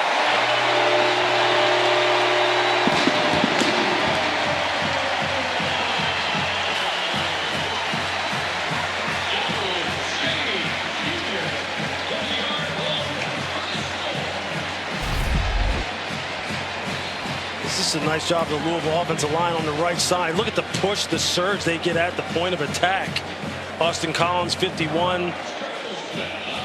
Mendoza, 76. Just getting that push at the point of attack. Donald Chaney, he's the hammer, 220 pounds. Just basically a straight dive, just a handoff and saying, look, this big boy went into the end zone. And rather than chasing an early point, they kick the extra point here. Right. A little too early to go for 2 to try and cut the lead to 3. So they just take the point, make it a 4-point game with a little over 5 minutes to go, or gone by, I should say, in the 3rd quarter, as we bring you our Aflac trivia question. All right, a great scene at Cal as they hosted College Game Day for the first time today. There are 6 schools from Power 4 conferences that have never hosted College Game Day. Can you name them? SMU's one. Okay, I think I got another. What do you got? From my home state. Oh, okay, BC. No, Is from it my BC? home It's state. BC. Oh, so your home state. BC has hosted Game Day. Are you talking about? I don't think has Rutgers ever hosted. I don't think so. I don't think Rutgers has ever hosted. I'm thinking when you said home state, I'm thinking that you're thinking BC. But yeah, I think you're correct. So that's 2. So let's go. Yeah, all right. So we think we've got 2. We got SMU and Rutgers. Of course we got. Who could have not hosted? I know they were talking about this morning. And Vanderbilt. Sounds plausible. Okay, well, you know what? 50%. Are we insulting these poor schools by trying to name the ones that have never deserved it? That's terrible. I don't know. Chris Button, you have any ideas? I can add another. I can add another that you would be familiar with. All right. Virginia. Okay. All right. Well, we're going to answer our Aflac trivia question now. We're going to get right to it. Rip the Band-Aid off. The 6 schools that have never hosted College Game Day for the Power 4 conferences. No Illinois. That's Virginia a shocker. on there. Rutgers on there. Syracuse, SMU, Illinois. You never know, though. Some of those schools starting to play well. Who knows? SMU may be worthy of hosting College Game Day in the near future as Jake Bailey, a bullet down the sideline from Kevin Jennings. He is having himself a day. Bob, this throw is stupid good. I mean, it's unbelievable. He put on the run on a rope. To the ground and Roderick Daniels. That is the 3rd time in the game Lewis, that a drive has started for SMU with a 30-plus yard play through the air. And just a little wheel concept against 3-deep zone where the flat defender, when that second man comes through your zone, you have to turn and pick him up man to man. It just happens too fast. Flag down at the snap. It is a first down carry if the play stands for Daniels. That is such a good throw for this young man to come out here and just starting off hot again. Look, Rhett Lashlee is in a groove right Outside. now. Defense, number 14. 5-yard penalty results in a first down. Called that on the corner, Corey Thornton. But to get back to Kevin Jennings and that completion he had to Jake Bailey, he has found something with this young quarterback. And with the way this offensive line, as he talks about it, Rhett Lashlee there on your screen, as he talks about how this offensive line plays with physicality now and they can run the football. This is not the SMU that you remember of the recent past. They feel as though they're a sleeping giant that's about to be reawakened again. And by the way, they're playing offensive football today. I can see why.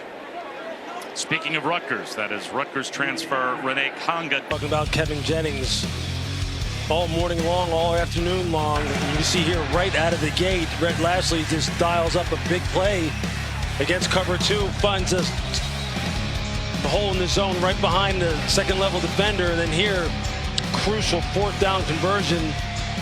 Louisville comes out with a zero blitz look. They don't have all the gaps secured. And Kevin Jennings just shows you, look, I'm more than just a passer. I'm more than just a runner. I'm a complete quarterback. And I know it's young in terms of his career number of starts and the number of throws that he has made at a big-time level. But he is off to a blistering pace. And he just seems to be gaining in terms of his confidence. You see here, over 100 yards rushing today. Throwing the football from different platforms. Is in total control and command of this offense. Quarterback draw. He's got 6. Try to draw all the eyes with that diamond formation out on the wing of the Louisville defense, but TJ Quinn rallied back to make the tackle. 114 yards rushing. Unbelievable. Now Brashard Smith with a try. Gets to the 20-yard line, so a 3rd down coming here as we approach the midway point of the 3rd quarter. Big down again for Louisville's defense. They can hold them to a field goal at the very least, or at the very most. Then that gives their offense a chance to come back onto the field, see if they can continue the momentum, tie this game up.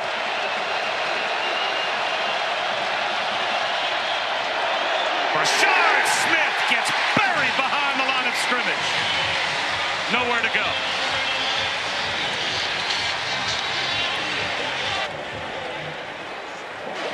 Stanquan Clark fired through. Yeah, just watch him shoot the gap right here, right out of the gate. He's not waiting on anything.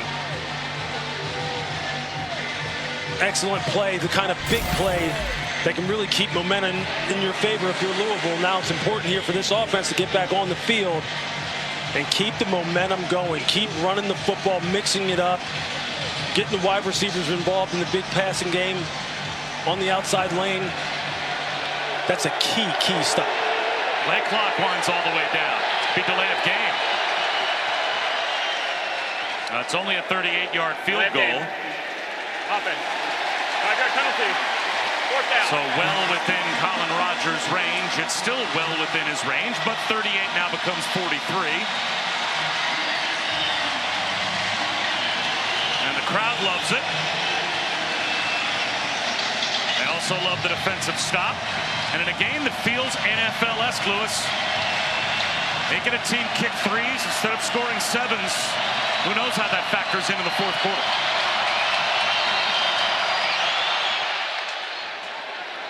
Rogers is 2 for 2. And it is an even 7-point lead for the Ponies. But the way this game started and how as explosive as this SMU offense is, that's a win for Louisville right now. Especially if the offense can string together another drive, pick up some first downs, mix the run and the pass. Just keep the quarterback, just keep Tyler Shuck protected. And this game's going to get interesting. UFC 307 tonight, and it's highlighted with 2 title fights. The main card begins at 10 Eastern on pay-per-view, with the prelims at 8 Eastern on ESPN News, ESPN Deportes, and ESPN Plus. To order the main card in English and Spanish, go to espnplus.com/ppv.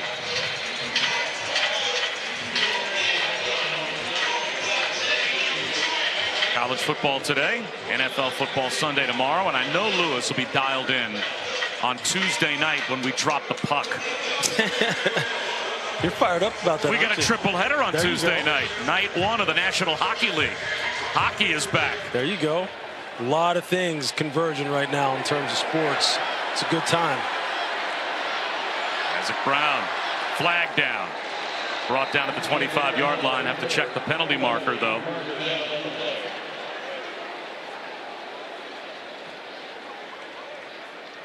During the return, holding, return team, number 86. 10-yard penalty, first down. That will back Louisville up. Let's take a look at the Taco Bell Live Más student section. All season long, student sections across the country are competing to be the Taco Bell Live Más student section of the year. Download the Taco Bell app to learn more.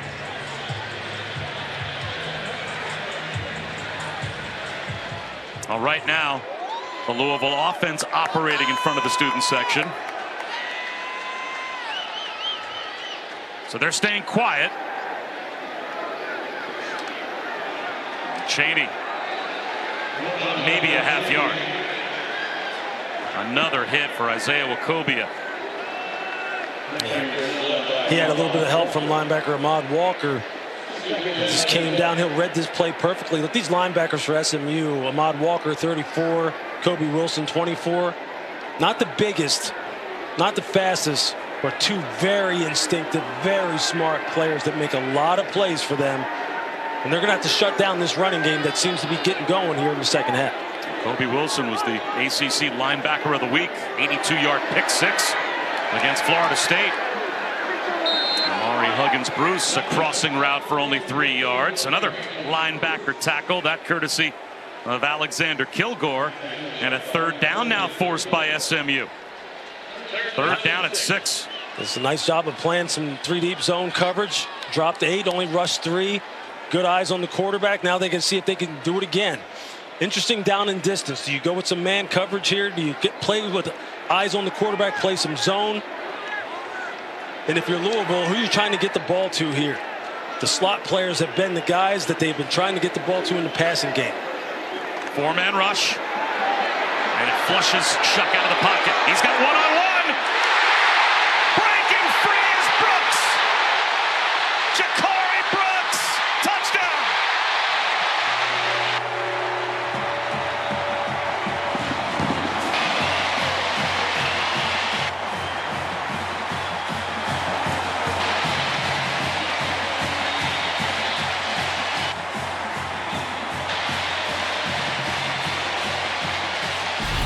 Ja'Cory Brooks, we said he was going to play a big role. There you see him as number 3 in that trips formation in the slot.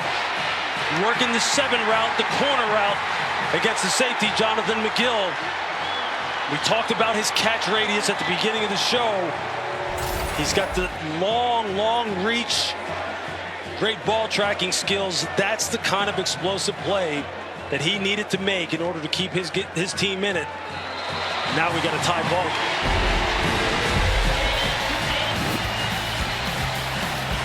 I mean, you just can't do it any better than this. You see Shuck just move up in the pocket, escape out to his right, and then the great adjustment on the throw by Ja'Cory Brooks. He's the big playmaker. Players over plays. We got a big one here.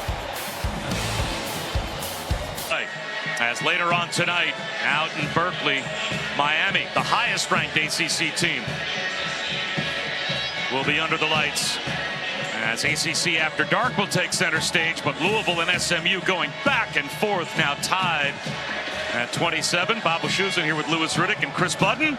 And 2 teams with very dangerous offenses. And Louis, this game pretty much shaping up to be exactly what we expected. Yeah, we said head coach Jeff Braun was trying to get the inside players matched up one-on-one and taking advantage of them. You see here, you got Ja'Cory Brooks on a safety, Jonathan McGill in a one-on-one situation, and watch McGill stop his feet, try and guess on what the route is going to be. Tyler Shuck is able to buy some time, just put the ball up so the 6'3" wide receiver versus the 5'10" cornerback can have a chance at it. He wins the jump ball, and then it's to the house. And Kevin Jennings answer back. Couple of little fakes. He floats one up the seam. One-handed catch made by R.J. Maryland. That was special. And there's a flag in the offensive backfield to boot. Personal foul, roughing the passer, defense, number 94. 15-yard penalty added to the end of the play, automatic first down. Jordan Gerard roughs Kevin Jennings, tacks on 15 more. Bob, this is such a good play. Look at this. They fake the halfback wide, they fake the screen, and R.J. Maryland just blocks for a beat and then releases down the middle of the field. And there you see the penalty at the end. That's a lot for a defense to try and figure out. In terms of where's the ball actually going, they give you deception on two different fronts. You lose track of the tight end, R.J. Maryland, who's a bad guy to lose track of down the middle of the field, and another explosive play. Jennings on the move again. He's going to go down, thrown down. We got Matt Adams, our referee expert, Matt Austin, pardon me, our referee expert who can join us. As Adonijah Green gets the tackle for loss. And Matt, what do you think about that roughing the passer call? You know, it wasn't the biggest hit I've ever seen, but it was totally unnecessary. The defender knew the ball was gone. He just sent a calling card. I understand why they called it. Well, the crowd booed. They saw it on the big screen. And the Louisville defense gets a 7-yard loss on first down after giving up the big play to begin the drive. Play action. Jennings behind his receiver. He was hoping for Moochie Dixon. So now it's 3rd down and 17 in a tie game. And they had the call that they wanted. They had the linebacker in conflict, eyes in the backfield off of the play action. Just a misfire on the part of Kevin Jennings. And now this crowd has woken up. The defense is playing with more confidence. The pass rush is starting to get there. There's still some holes in this zone coverage. That if the quarterback is just going to be accurate, he'll be able to get what he wants. But momentum has definitely shifted to the side of Louisville.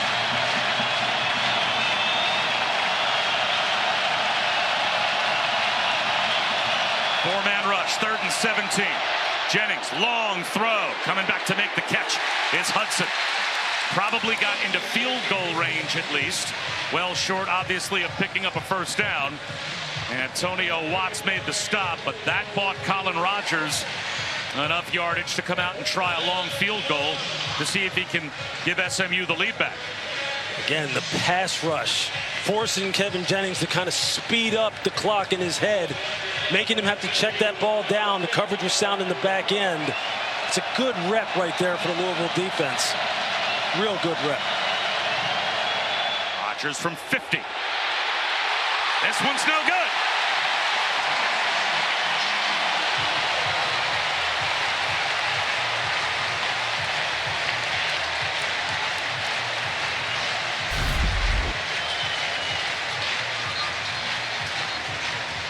Everything looks clean from an operational standpoint. He just pulls it left. There you see Rhett Lashley just saying, hey, look, we're still in this thing. We know we can score on one single play. Our defense has played pretty solid, although Jeff Brom, the head coach of Louisville, has really settled into a groove with what he wants to get done offensively. You can clearly see where he wants to put his playmakers so they can make plays. This is going to go down to the wire. Isaac Brown, it's a flea flicker off the reverse. Shuck throws it to no man's land. Hoping for Mark Redmond, the tight end, I guess on a tight end wheel route on the flea flicker off the reverse, but there was pressure coming from Jafari Harvey and Elijah Roberts. Yeah, they had it all covered. They played this top down, meaning they didn't let anyone leak free behind them on the 3rd level of the defense. He had no other choice but to throw it away. It's good discipline on the part of the SMU defense. Now they go back to the power I.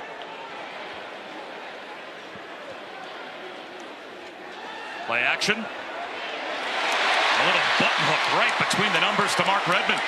First down, and then some. Just watch what happens to the linebackers on the play action fake and how it opens up the second level throwing lane. He's wide open. There's no one even there. Because when you pound the ball in the 21 personnel grouping, linebackers know, look, we got to stop the run first. That's exactly how it's intended when they draw that up. Brown breaks a tackle. Another first down for Louisville. Bob, this is just old school football. 21 personnel, pull the guard, lead up with the fullback. And you just say the running back now is just having all kinds of space, able to get to the second level without getting contacted. And with Isaac Brown, you don't want him getting to the second level without contact, because if he gets through to the third level, he could be gone. 21 personnel again. Same looking play. Similar result. Why change it? Right, 8 more yards for the freshman Isaac Brown. Why change it? It's the same exact play. You pull the guard, 51 Collins, get him out on the perimeter. There you just see the fullback Dwayne Martin just leading up on support, kicks him out. Isaac Brown's already 4 or 5 yards down the field before he's even contacted. Well, Brown ran for 72 yards last week against Notre Dame. 123 against Austin Peay was his career high, but you might get past that today. He's got 103 yards. And we still have an entire quarter to go. Deion Brown in the game now. Very close to a first down. Maybe a half-yard shot. That time they just went with the weak side lead. Same personnel grouping. Look who they're running behind. 51, Austin Collins. Who, through my tape study, I thought was their best offensive lineman. Plays with power, plays with leverage. The right side of the offensive line for Louisville is taking over this game right now. Collins 51, Mendoza 76. They're just leaning on those guys. Jeff Brom comes from my era as a player. He's an old school throwback with some new school personality. Well, there's an old school push.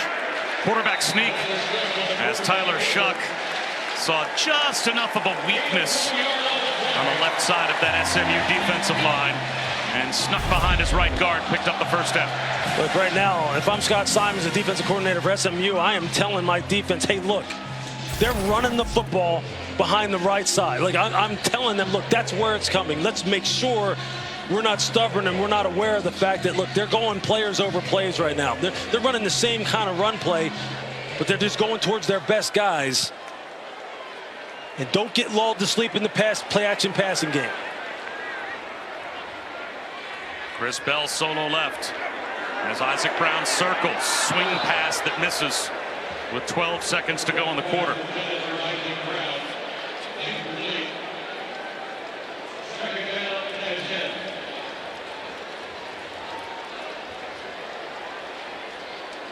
Here's a down and distance where typically offenses like to try and run screens. If you're a defensive player, this is where defensive coordinators like to apply pressure, second and long. They like to try and get after you so they can keep you in third and long as well.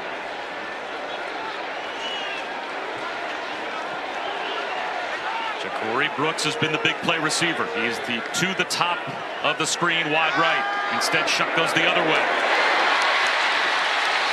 to the 20-yard line. That's Amari Huggins-Bruce, 9 yards. And that will take us to the end of the third quarter.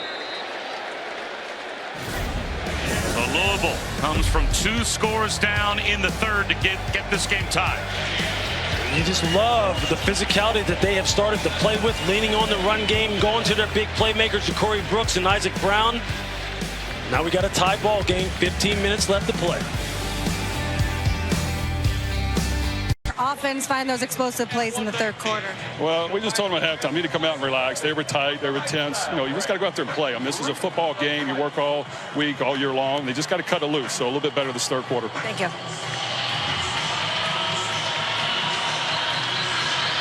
That's Chris Budden, Bob Schusen, and Louis Riddick set for the start of the fourth quarter. A little bit better in the third quarter, 216 yards in the quarter. Yeah, Jeff was a little bit better. And I think it's a little bit more than his guys just playing loose. He's had some great, phenomenal calls as far as getting his players, his playmakers in position to make big plays, and they have responded well. And if you're SMU's defense, now it's time for you to respond. Ninth play of this drive to start the fourth quarter with a third down in the red zone. And they'll run it. And they may have gotten stopped. Cheney is short.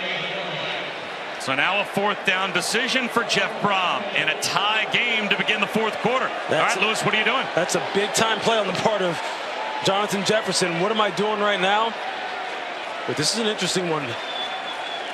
I think with the way they've been running the football, with 21 personnel, and here you see Dwayne Martin, the fullback, coming back in here. I'd say, hey, look, this is one of those moments. This is one of those turning point moments in this football game where we need to go ahead and pick this up. We need to go ahead and big boy them and pick up this first down and put this ball in the end zone. They went for it on 4th and goal at the 1. It was Donald Cheney that got the touchdown. Now they basically try the same play. And Cheney submarined. SMU thinks they've got to stop. I think they may be right. They didn't run. They tried to still go right over the right guard again in Austin Collins. But they didn't have the fullback leading in Dwayne Martin like they had on the previous drive. Had to get to the 18-yard line. He's going to be short. SMU's going to have the football and a takeaway on downs.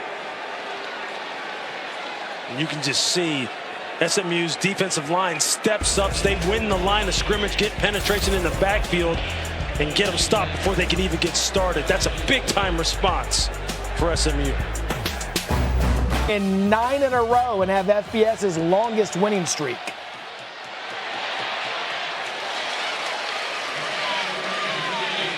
Well, Matt, we've got an equally good one here, tied at 27, as Jordan Hudson just about snuck behind the Louisville defense.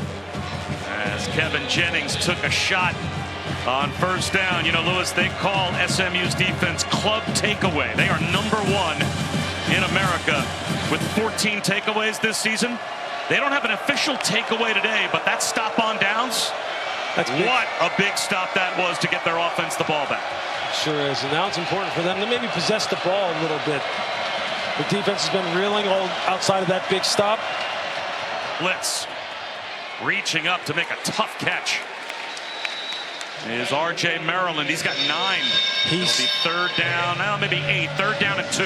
He's just so impressive with his catch radius, run after the catch. Fantastic athlete.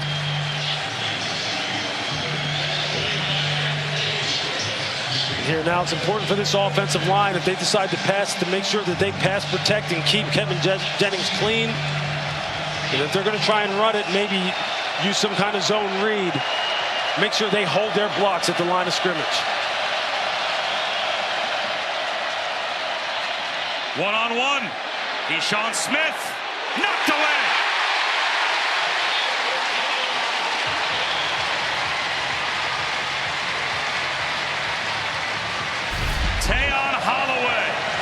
Keyshawn Smith. I love a good DB play. Look, he had kind of lost faith with him. He's trailing him, but he never panics. Just continues to try and run to the hip, keep his eyes on the ball, and then going with that off hand, the right hand, timing it up perfectly.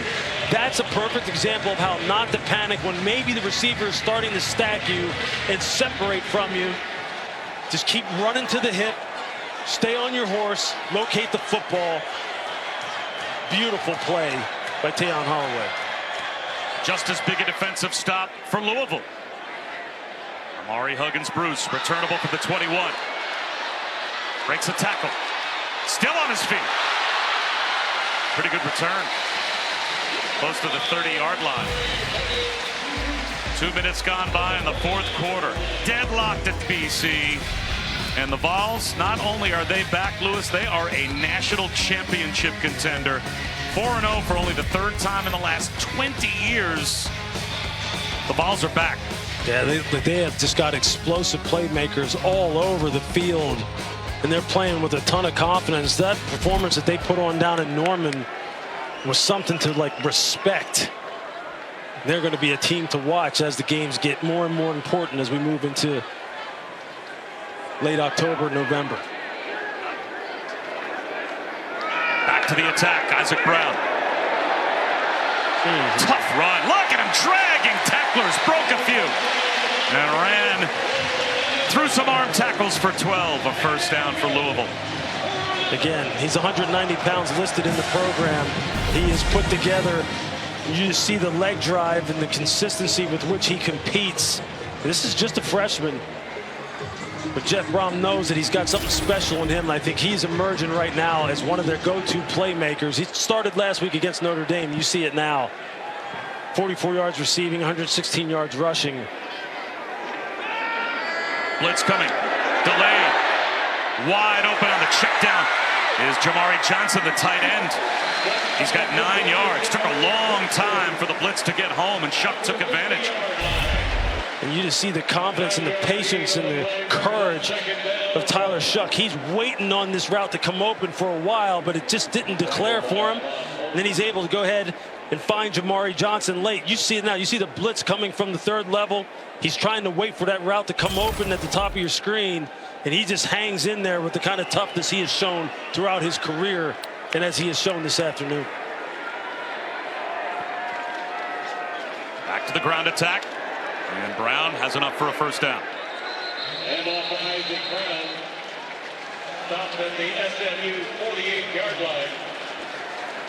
And that's good.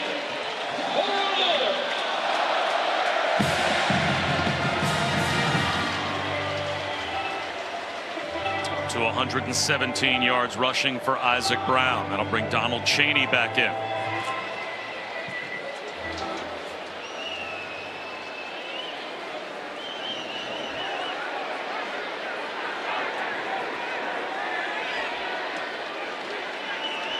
Jet sweep. Colin Lacey. A gain of 1.5 yards. They were really happy to get Colin Lacey back last week. He broke his collarbone mid-August in a scrimmage. He made his debut last week against Notre Dame, and I'm not sure they even expected him back that soon. Yeah, they're still trying to find ways to really get him involved. You know, he had a crucial drop earlier on in this football game. They tried to get him loose on a couple jet sweeps now. Just hasn't been able to find any room. Now they got the big fullback. They got Dwayne Martin back in the game again with their 21 personnel package, which has been a run personnel grouping for them here in the second half. Play action. A little double clutch, incomplete. Hoping for Chris Bell. That'll make it 3rd down and 9. So this is a big play coming here with 10:15 to go. And there it is, a key breaker, right? You bring in 21 personnel, you want to run the play action. Now, since you've been banging the football with the fullback in the game, but the linebacker, Ahmad Walker, he doesn't fall for it. He was sitting in the throwing lane that Tyler Shuck was looking at, and that's why he had to double clutch. So there's an example of Jeff Brom trying to break his own tendencies, but SMU's defense playing good, fundamentally sound football. That's Ja'Cory Brooks now at the bottom of your screen. Shuck put one in harm's way, and it's incomplete. Lacey, the intended receiver, that time broken up by Jonathan McGill. And it looks like it'll be a midfield punt for Louisville. Real dangerous play. McGill lurking in the middle of the field. You're going to see him number 2 right there to the left of your screen. He gets a nice jump on it. Thought he was going to come down with the pick. They're just trying to get the ball down the seams in the middle of the field, which is something that SMU has been susceptible to. Almost resulted in a turnover. Roderick Daniels. Fair catch at the 11-yard line. So 3 straight now defensive stops in a 27-27 tie. Tonight at 8 Eastern over on ACC Network and the ESPN app. 5-0 Duke will take on Georgia Tech. That's our ACC primetime football game tonight on the ACC Network. And the conference standings in the ACC starting to take shape today as we've got some undefeated teams in trouble. My Boston College Eagles, one of them. That's right now. They are trailing late to Virginia. Looks like UVA is going to get to 2-0. See Cal and Stanford all the way out there representing California in the ACC. It'll be Miami on the left coast tonight in the Bay as SMU will start this drive with Brashard Smith at their own 11-yard line, and he picks up 6. We haven't heard a lot from Brashard Smith, but don't let him lull you to sleep because he hasn't broken out of there yet. He's a threat to go to distance at any moment.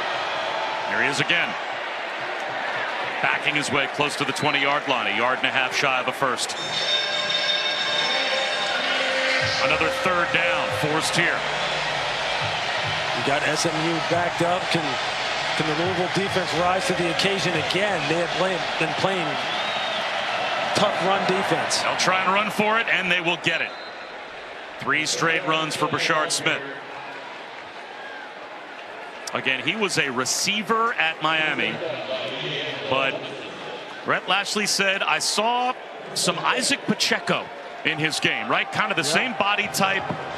And I thought, you know, here's a guy that I don't really have room at receiver, but I've got room for a football player. He's looking for a home. Bring him here as a running back. Convinced him. Flea flicker. Jennings wanted to go downtown instead. He's going to sidearm one. The check down works, and Roderick Daniels becomes the safety valve, and he jitterbugs out to the 41-yard line. He was thinking about pitching it. And that's just an example of the Louisville defense playing his flea flicker perfectly, taking away the shot receiver down the field.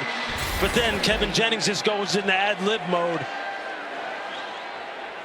Play action, seam shot. Reaching out to make the catch with flags down is Moochie Dixon.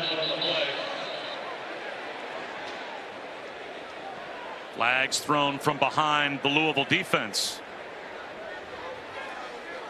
Illegal substitution. Defense. More than 11 players. That penalty is declined. Result of the play is a first down. So they'll take the Dixon completion. And now SMU in business with 8.5 minutes to go. They're trying to change personnel as fast as this team goes. You can get caught with 12 on the field. You just got to be careful. This is a crucial situation here. Got to be tight with your substitutions. Roderick Daniels. 4 yards to the Louisville 38-yard line. The stress that these wide receivers playing running back puts on your defense because of their speed, again, especially in the passing game. Jennings takes a one-on-one shot and loops it over the head of Jordan Hudson. Another third down, 3rd and 6.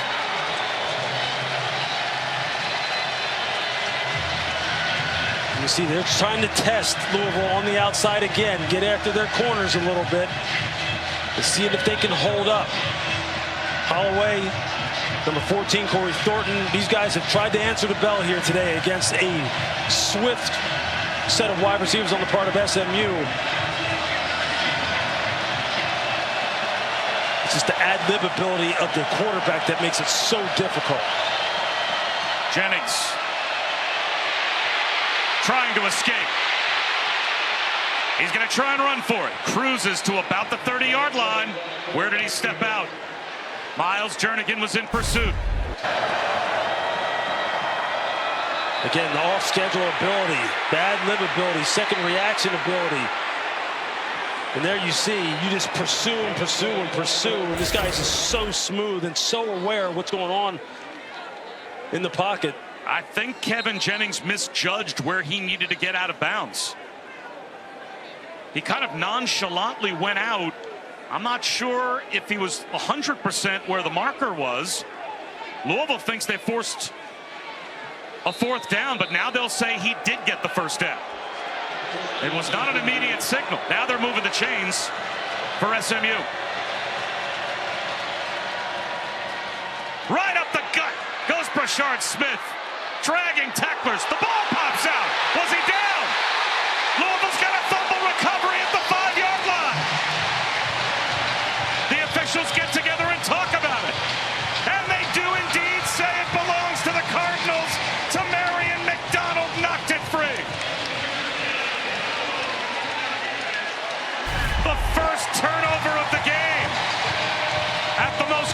special time for Brashard Smith. You see both defenders, they've got their hands on it against Stanquan Clark. You see him pulling it out as well. Just hunting for that football. We talked about Brashard Smith's ability to really just get going. Oh, the right knee.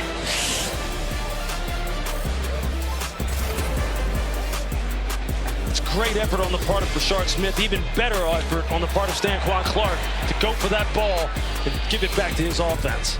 A massive replay review. Matt Austin is our referee expert. Matt, they called this clear and obvious that the shin of Brashard Smith was down with possession before the ball popped out. Your thoughts? Yeah, I don't see how they got there. You really can't see the ball. The shin does go down, but you can't tell if the ball's coming out at that point, in my opinion. So, streaking to the sideline is Roderick Daniels. Boy, talk about new life via replay there, Lewis, as the ball goes back to SMU, and they've got a red zone first down. Yeah, now the speed becomes a factor. You take Brashard Smith out, you put Roderick Daniels back in. These guys are just electric. Jennings, end zone, incomplete. Flag thrown in the end zone, everywhere.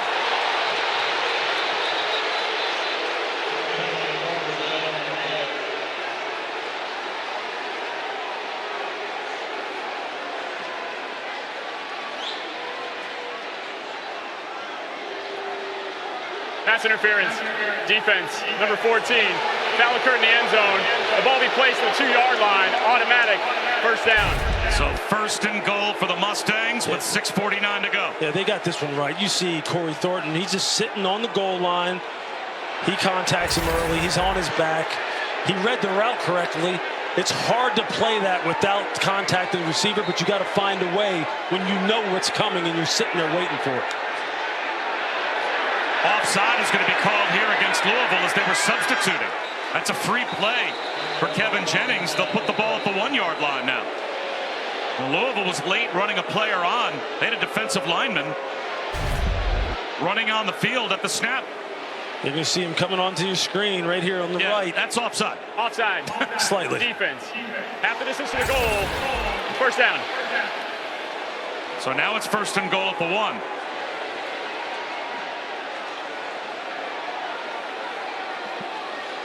If the offense substitutes, then the defense is given a reasonable amount of time to substitute. But at some point, that reasonable amount of time goes away. And the officials set the ball ready for play, and that time passed. So now it's first and goal at the 1. 220-pound L.J. Johnson. There he's got the ball. He's at the goal line, and he's in for the touchdown. So SMU has the lead back. They get the benefit of a huge overturned replay call as Brashard Smith ruled on the field as a fumble at the 5-yard line, overturned by replay. They get new life in the red zone, and they convert. L.J. Johnson, 5'10", 220 pounds. He complements these scat backs that they have with Smith and Roderick Daniels. And it's just a nice combination, little thunder and lightning combination of their own.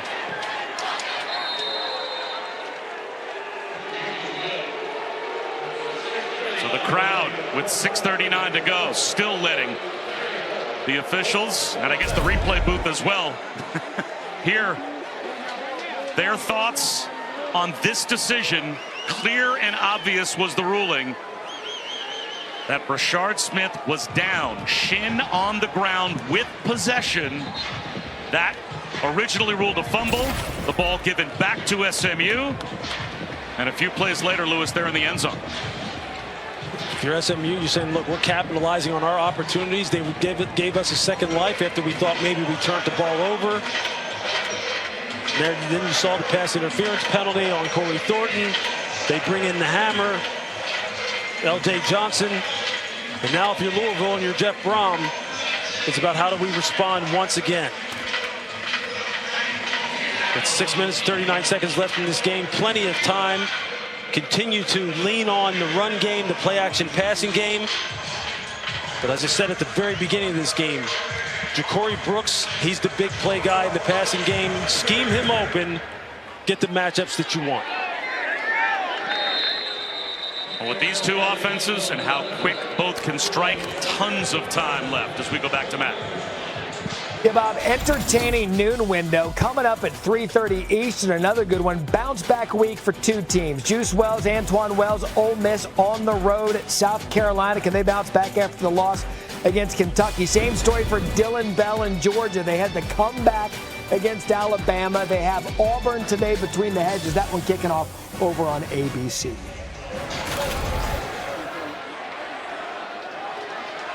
On that, we've got 6:39 to go in the fourth quarter. And now down by 7. Louisville back to work. Shuck back to throw. And he's got a 6-yard gain to start this drive.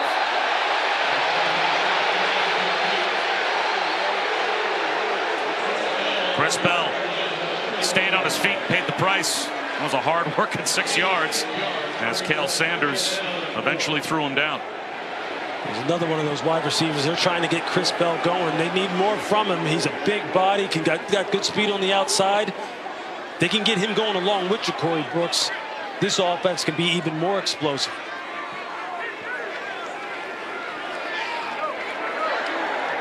Off the left sideline is Colin Lacey. Right about at the first down line to gain. A half-yard short. It'll be 3rd down.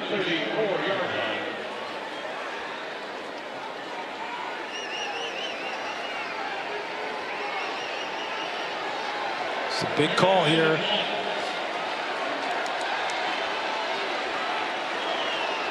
Yeah, 3rd and short. You don't have your fullback in the backfield. You don't have your 21 personnel look. Shuck on a rollout. He's going to tuck it under and try to run for it. Lowers his shoulder. He didn't get there. It'll be 4th down and 1. And this is just a nice job on the part of the SMU defense of making Shuck go laterally. They don't give him the corner. You see the linebackers just come up in support from the second level. Kobe Wilson again with another big play. You see that speed that he has, that inside-outside run-hit ability. I'm just surprised they haven't gone back to the big boys in the traditional personnel groupings and trying to hammer this ball over the right side. Last week, over and over again, in spots like this against Notre Dame, Louisville went for it. Only got 1 out of 5. They're trying again today. Rather than punting and going and playing defense, they're going to try on 4th and 1. Shuck, wide open. An easy pitch and catch. Not only is it a 4th and 1 hookup, it's a big play. Mark Redmond runs the right sideline, all the way down inside the 35 of SMU. This is a nice play call. You're going to see Redmond on the right side of your screen just sneak across the formation off the play action look. Everything is flowing to the defensive right, offensive left. There you see the ball fake, and then you just see the quarterback Tyler Shuck just fade away from the pressure that he's getting, buying himself some time so Redmond can get across the formation. So it's a nice catchable ball to him. They pick up the first. That's nice play design, even better execution. Play action again. Shuck for Brooks. Lays it out, incomplete. That close to a hat trick. Ja'Cory Brooks on the double move, on the stutter go on the outside. And here you see the end of the play. You see him lay out with that 6'3" frame. He beat Brandon Crossley down the right sideline. They've been going at it all day long. And you know, in that kind of situation, you cross the 50 after a big 3rd down conversion. Offensive coordinators like to take a shot. There it was.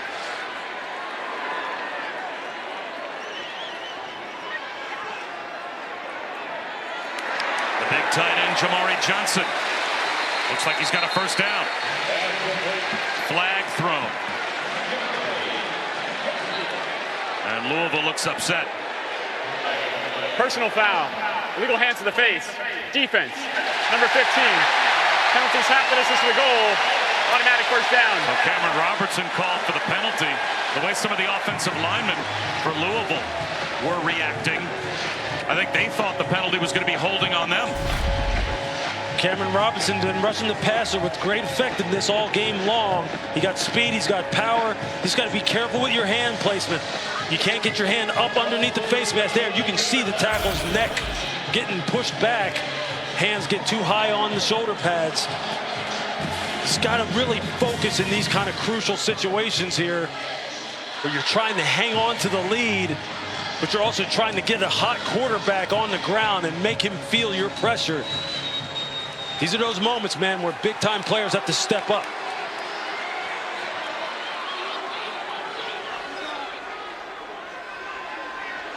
Shuck, he's going to go down.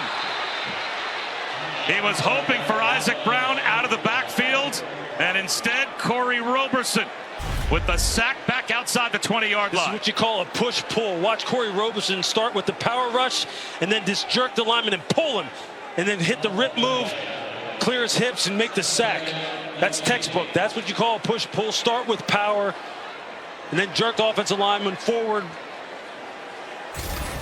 You see Corey Shuck, man, he's starting to feel this pressure. They're starting to get some hits on him. They may not be sacks all the time, but they're starting to get around him a little bit and making him feel their presence. That was the third sack for the SMU defense. Shuck, the crosser, and not much there to the 20-yard line. It's Bell. 3:08 to go.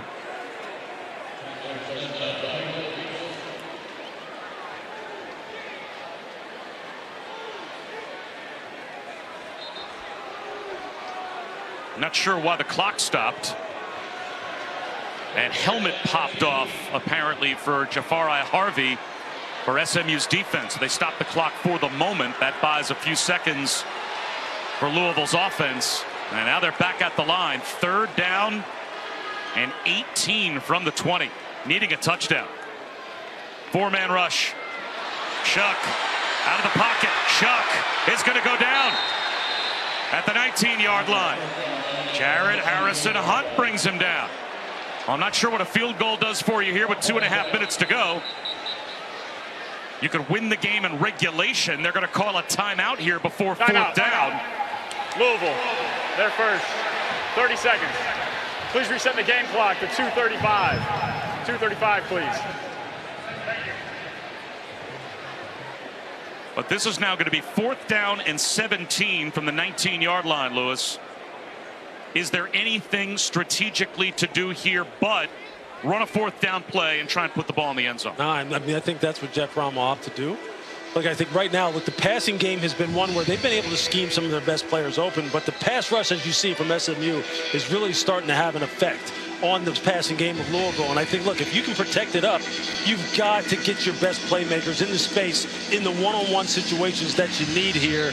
And you're going to need to really dial up what are your best plays.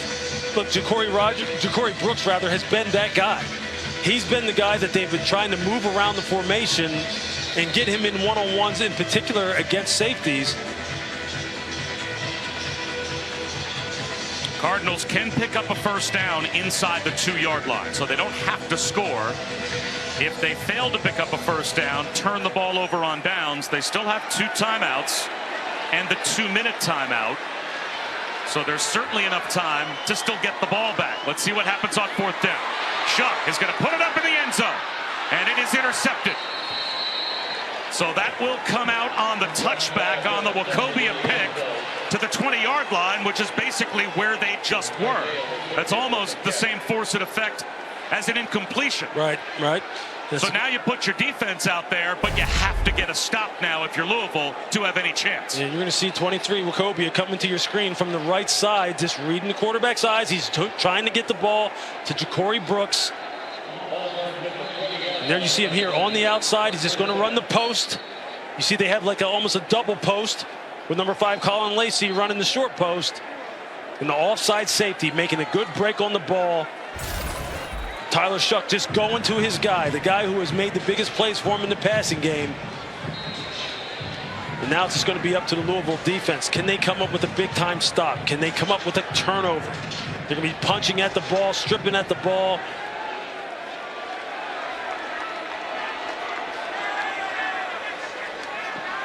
An end around. Jordan Hudson picks up 5. And there is the 2nd timeout called by Louisville.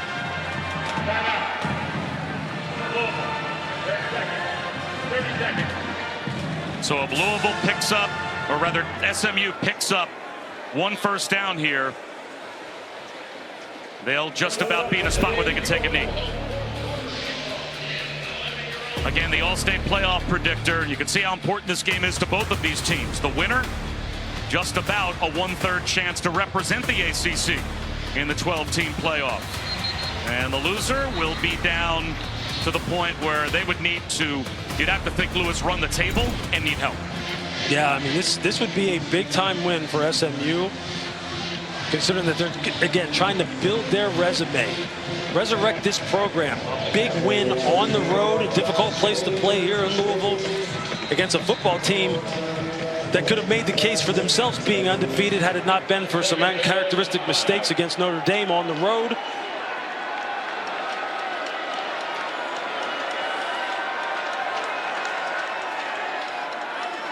Johnson up the middle for a first down.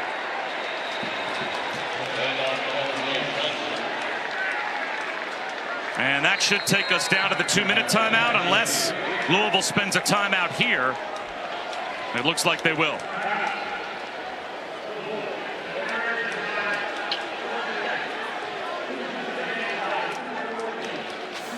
So now the Cardinals are out of timeouts. The 2-minute timeout is all that is left to help them stop the clock, Lewis, as we take a look at your keys to the game. Yeah, here you see with SMU, 8 total explosive plays and win the turnover battle. Today, 9 explosive plays. They get 1 turnover, just 1 more than what Louisville was able to get. And for Louisville here, look, you needed Ja'Cory Brooks to have 2+ TDs. He was able to get that. They tried to go to him for a 3rd one on the play that was picked off in the end zone. And defensively, Ashton Gelati had to have a game-changing play. 0 tackles. That's a surprising, shocking statistic.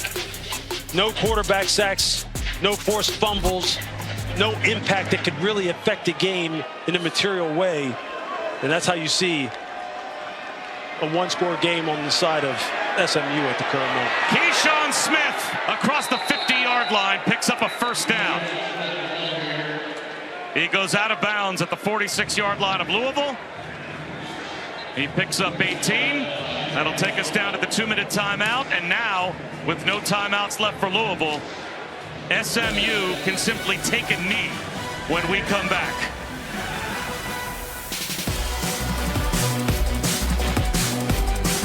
Ashley's Ponies here in the final 2 minutes, presented by Allstate. And they will line up to take a knee. Kevin Jennings, Brett Lashley and SMU will celebrate another road win, their 7th in a row. They have not been beaten on the road dating back to September of last year, as they're going to win this one 34-27 here at Louisville. And in a high-scoring game, Lewis, their defense rose up to win this one late. Yeah, it was the trenches, really. They started to really assert their dominance as far as the pass rush here. You see Corey Roberson Jr. with the sack. And then you see Jared Harrison Hunt retrace his steps, get another takedown. The quarterback, Tyler Shuck. And then he's trying to get it in the end zone to Ja'Cory Brooks, his playmaker. With the safety, Isaiah Wacobia was able to make a fantastic offside break and just close this game out and give it back to the offense. That's just a team win overall. All 3 phases contributed. I think you just saw another breakout performance. The country is getting to know this young, phenomenal quarterback, Kevin Jennings, and what he brings to this offense. And I think the SMU alumni, look, if Eric Dickerson was happy after the win against FSU, you're right. My man ED's going to be real happy after this one. One of the great running backs of all time. You see Rhett Lashley right there. He knows that they're building something down there in the Dallas area, man. And they have got a football team that can score points, a defense that's continuing to improve.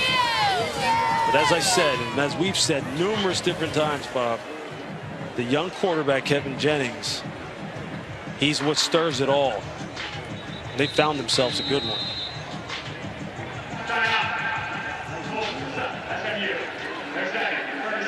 You know, it's a perfect way to put it. Every single season, there are those sneak up on everyone teams in college football.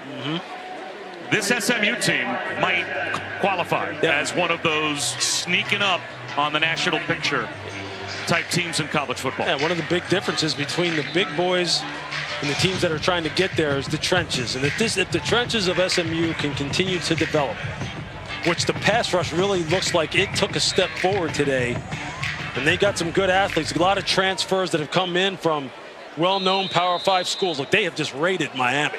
in the transfer portal. They've gotten all kinds of guys coming there. They have always been able to get skilled players. They've got a bunch of skilled players now, and they've got a multiple offensive attack that can go from just going at warp speed to really lining up and trying to play the physical game. It's fun to watch. It's fun to see some new people kind of rise up and jump on the national scene.